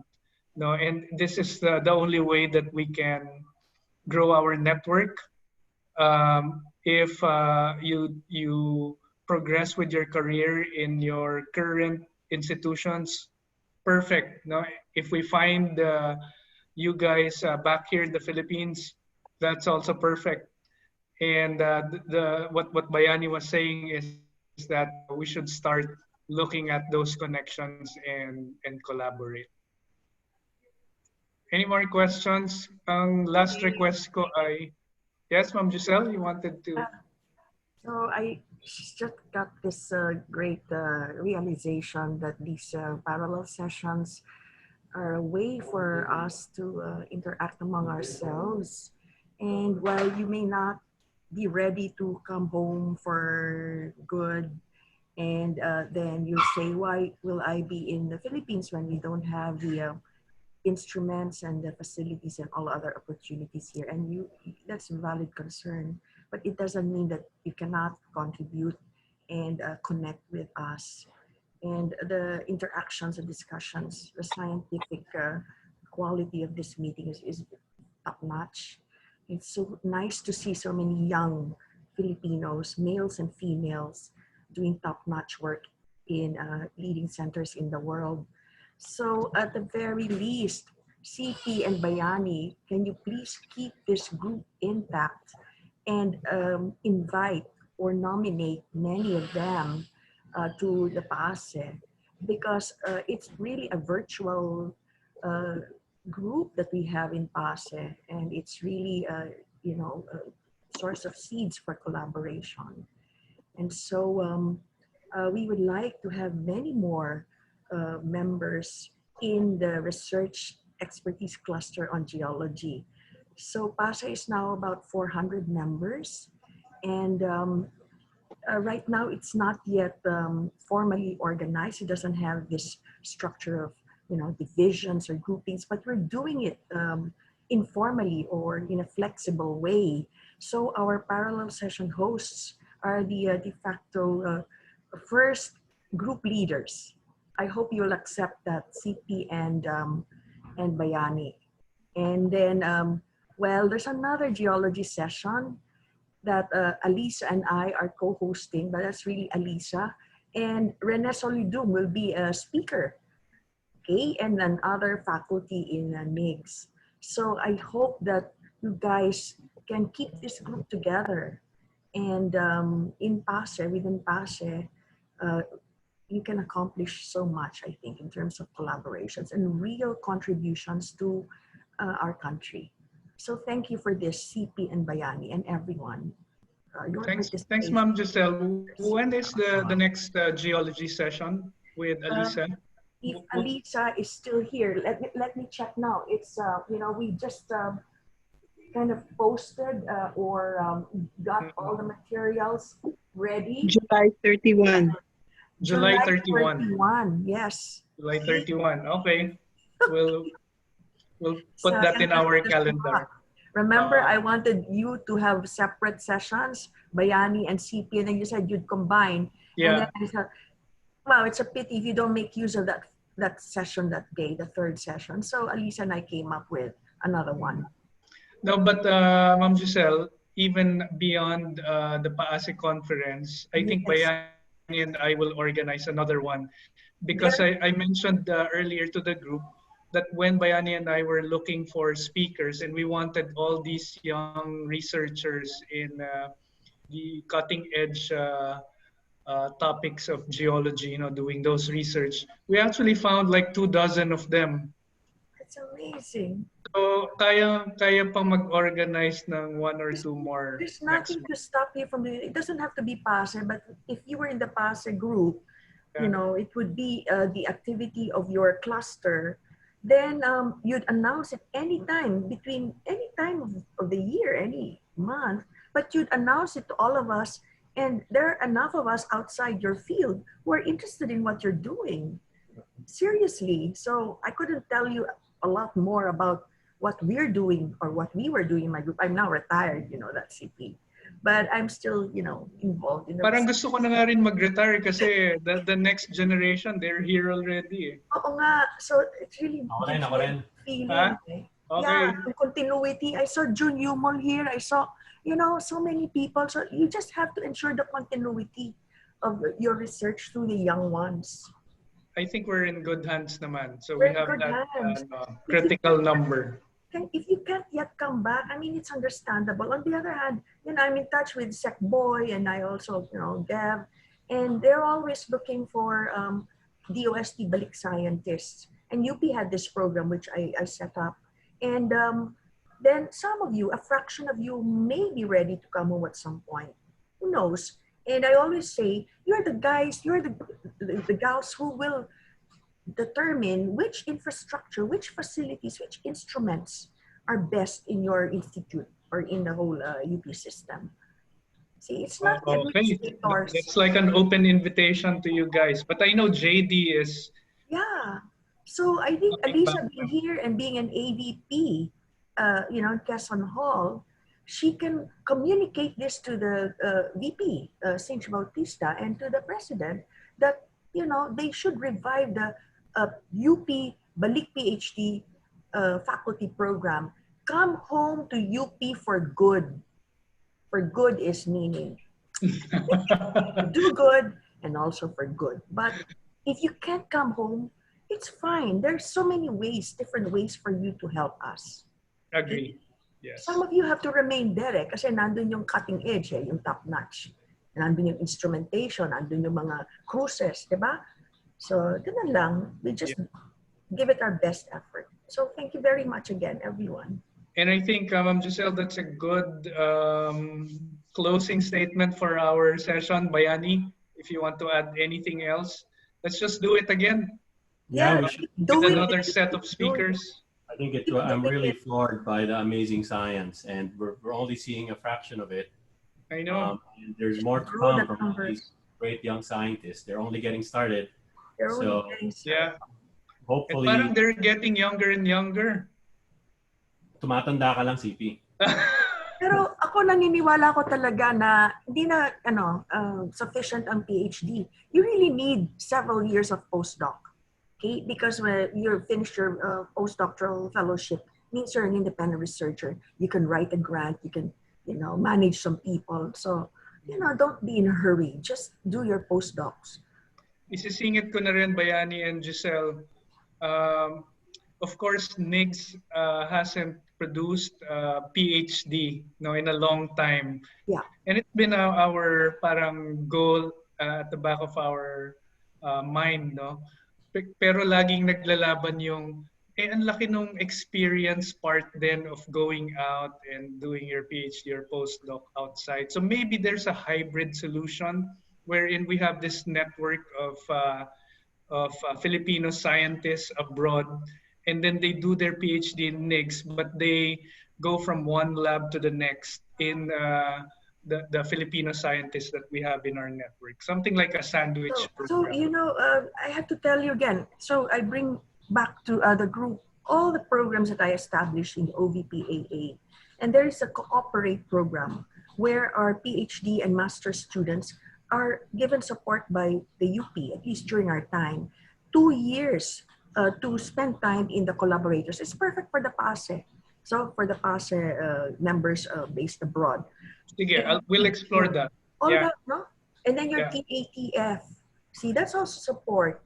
Then getting your retirees who teach well to teach so that your faculty who do not yet have their PhDs can finish their PhDs. So there's so many programs that we establish, and it's an integrated approach just to get more PhDs produced by the NIGS. Collaborate with the rest of your colleagues abroad so that you multiply yourself. So imagine there's so few PhD faculty in UP, not just in say NIGS, no? So you would be multiplying yourself and getting more masters and PhD students if you had collaborators who could co-mentor, who could be the co-advisees of your students. I think that's a good start. Yeah, it's all in place. Yes. Okay. Thank So you so that's a good closing statement, Ma'am Giselle. Thank you again for organizing the conference. Yeah, We'll yeah. invite our young researchers to PAASE after this. Yes. Thanks, Bayani. No? And special thanks to JD and Miko, stayed this whole time. It's like 4 a.m. or 5 a.m. their time. They're in Europe, Ma'am Giselle. Yeah, I know. And if it's okay for everyone, there's still 113 of us in the Zoom meeting. We'll use this as like an email group already. Yes. Sige. Top notch so far in terms of attendance, CP, as you promised. So far among the parallel sessions, you have the greatest number. Yeah, we had the 155. Amazing. So your report, earlier. yeah, we're going to do the summaries. Sige. Wonderful. Congratulations again, everyone, and keep in touch. Okay. Keep focused. Special thanks to our speakers and all those who attended. I can't mention everyone. I saw Bebot Jumampo. I saw Rex earlier, Boss Vic, everyone, yung mga the more senior ones from NIGS, they're all here. Dr. Laraya, of course, is still here. So we'll just do it again, Ma'am Giselle and Bayani. It's a start. You need a screenshot. Okay. Did you do a screenshot? I did earlier. All right. Okay. Okay. Thank So you. all for now. Thank you everyone for tuning in, and we'll do an email group. Thank you. For the next schedule. Okay. Bye bye everyone. Salamat po. Bye-bye. Good to see you, Joanne. Yes, bye-bye. Dr. Laraya, thanks. CP, ingat. Thanks, Bayan. Salamat din, CP.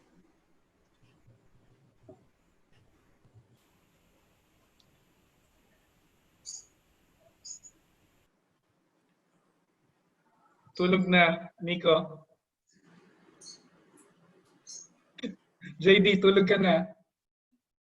Thanks, Grace. Thank you, Sir CP. Bye.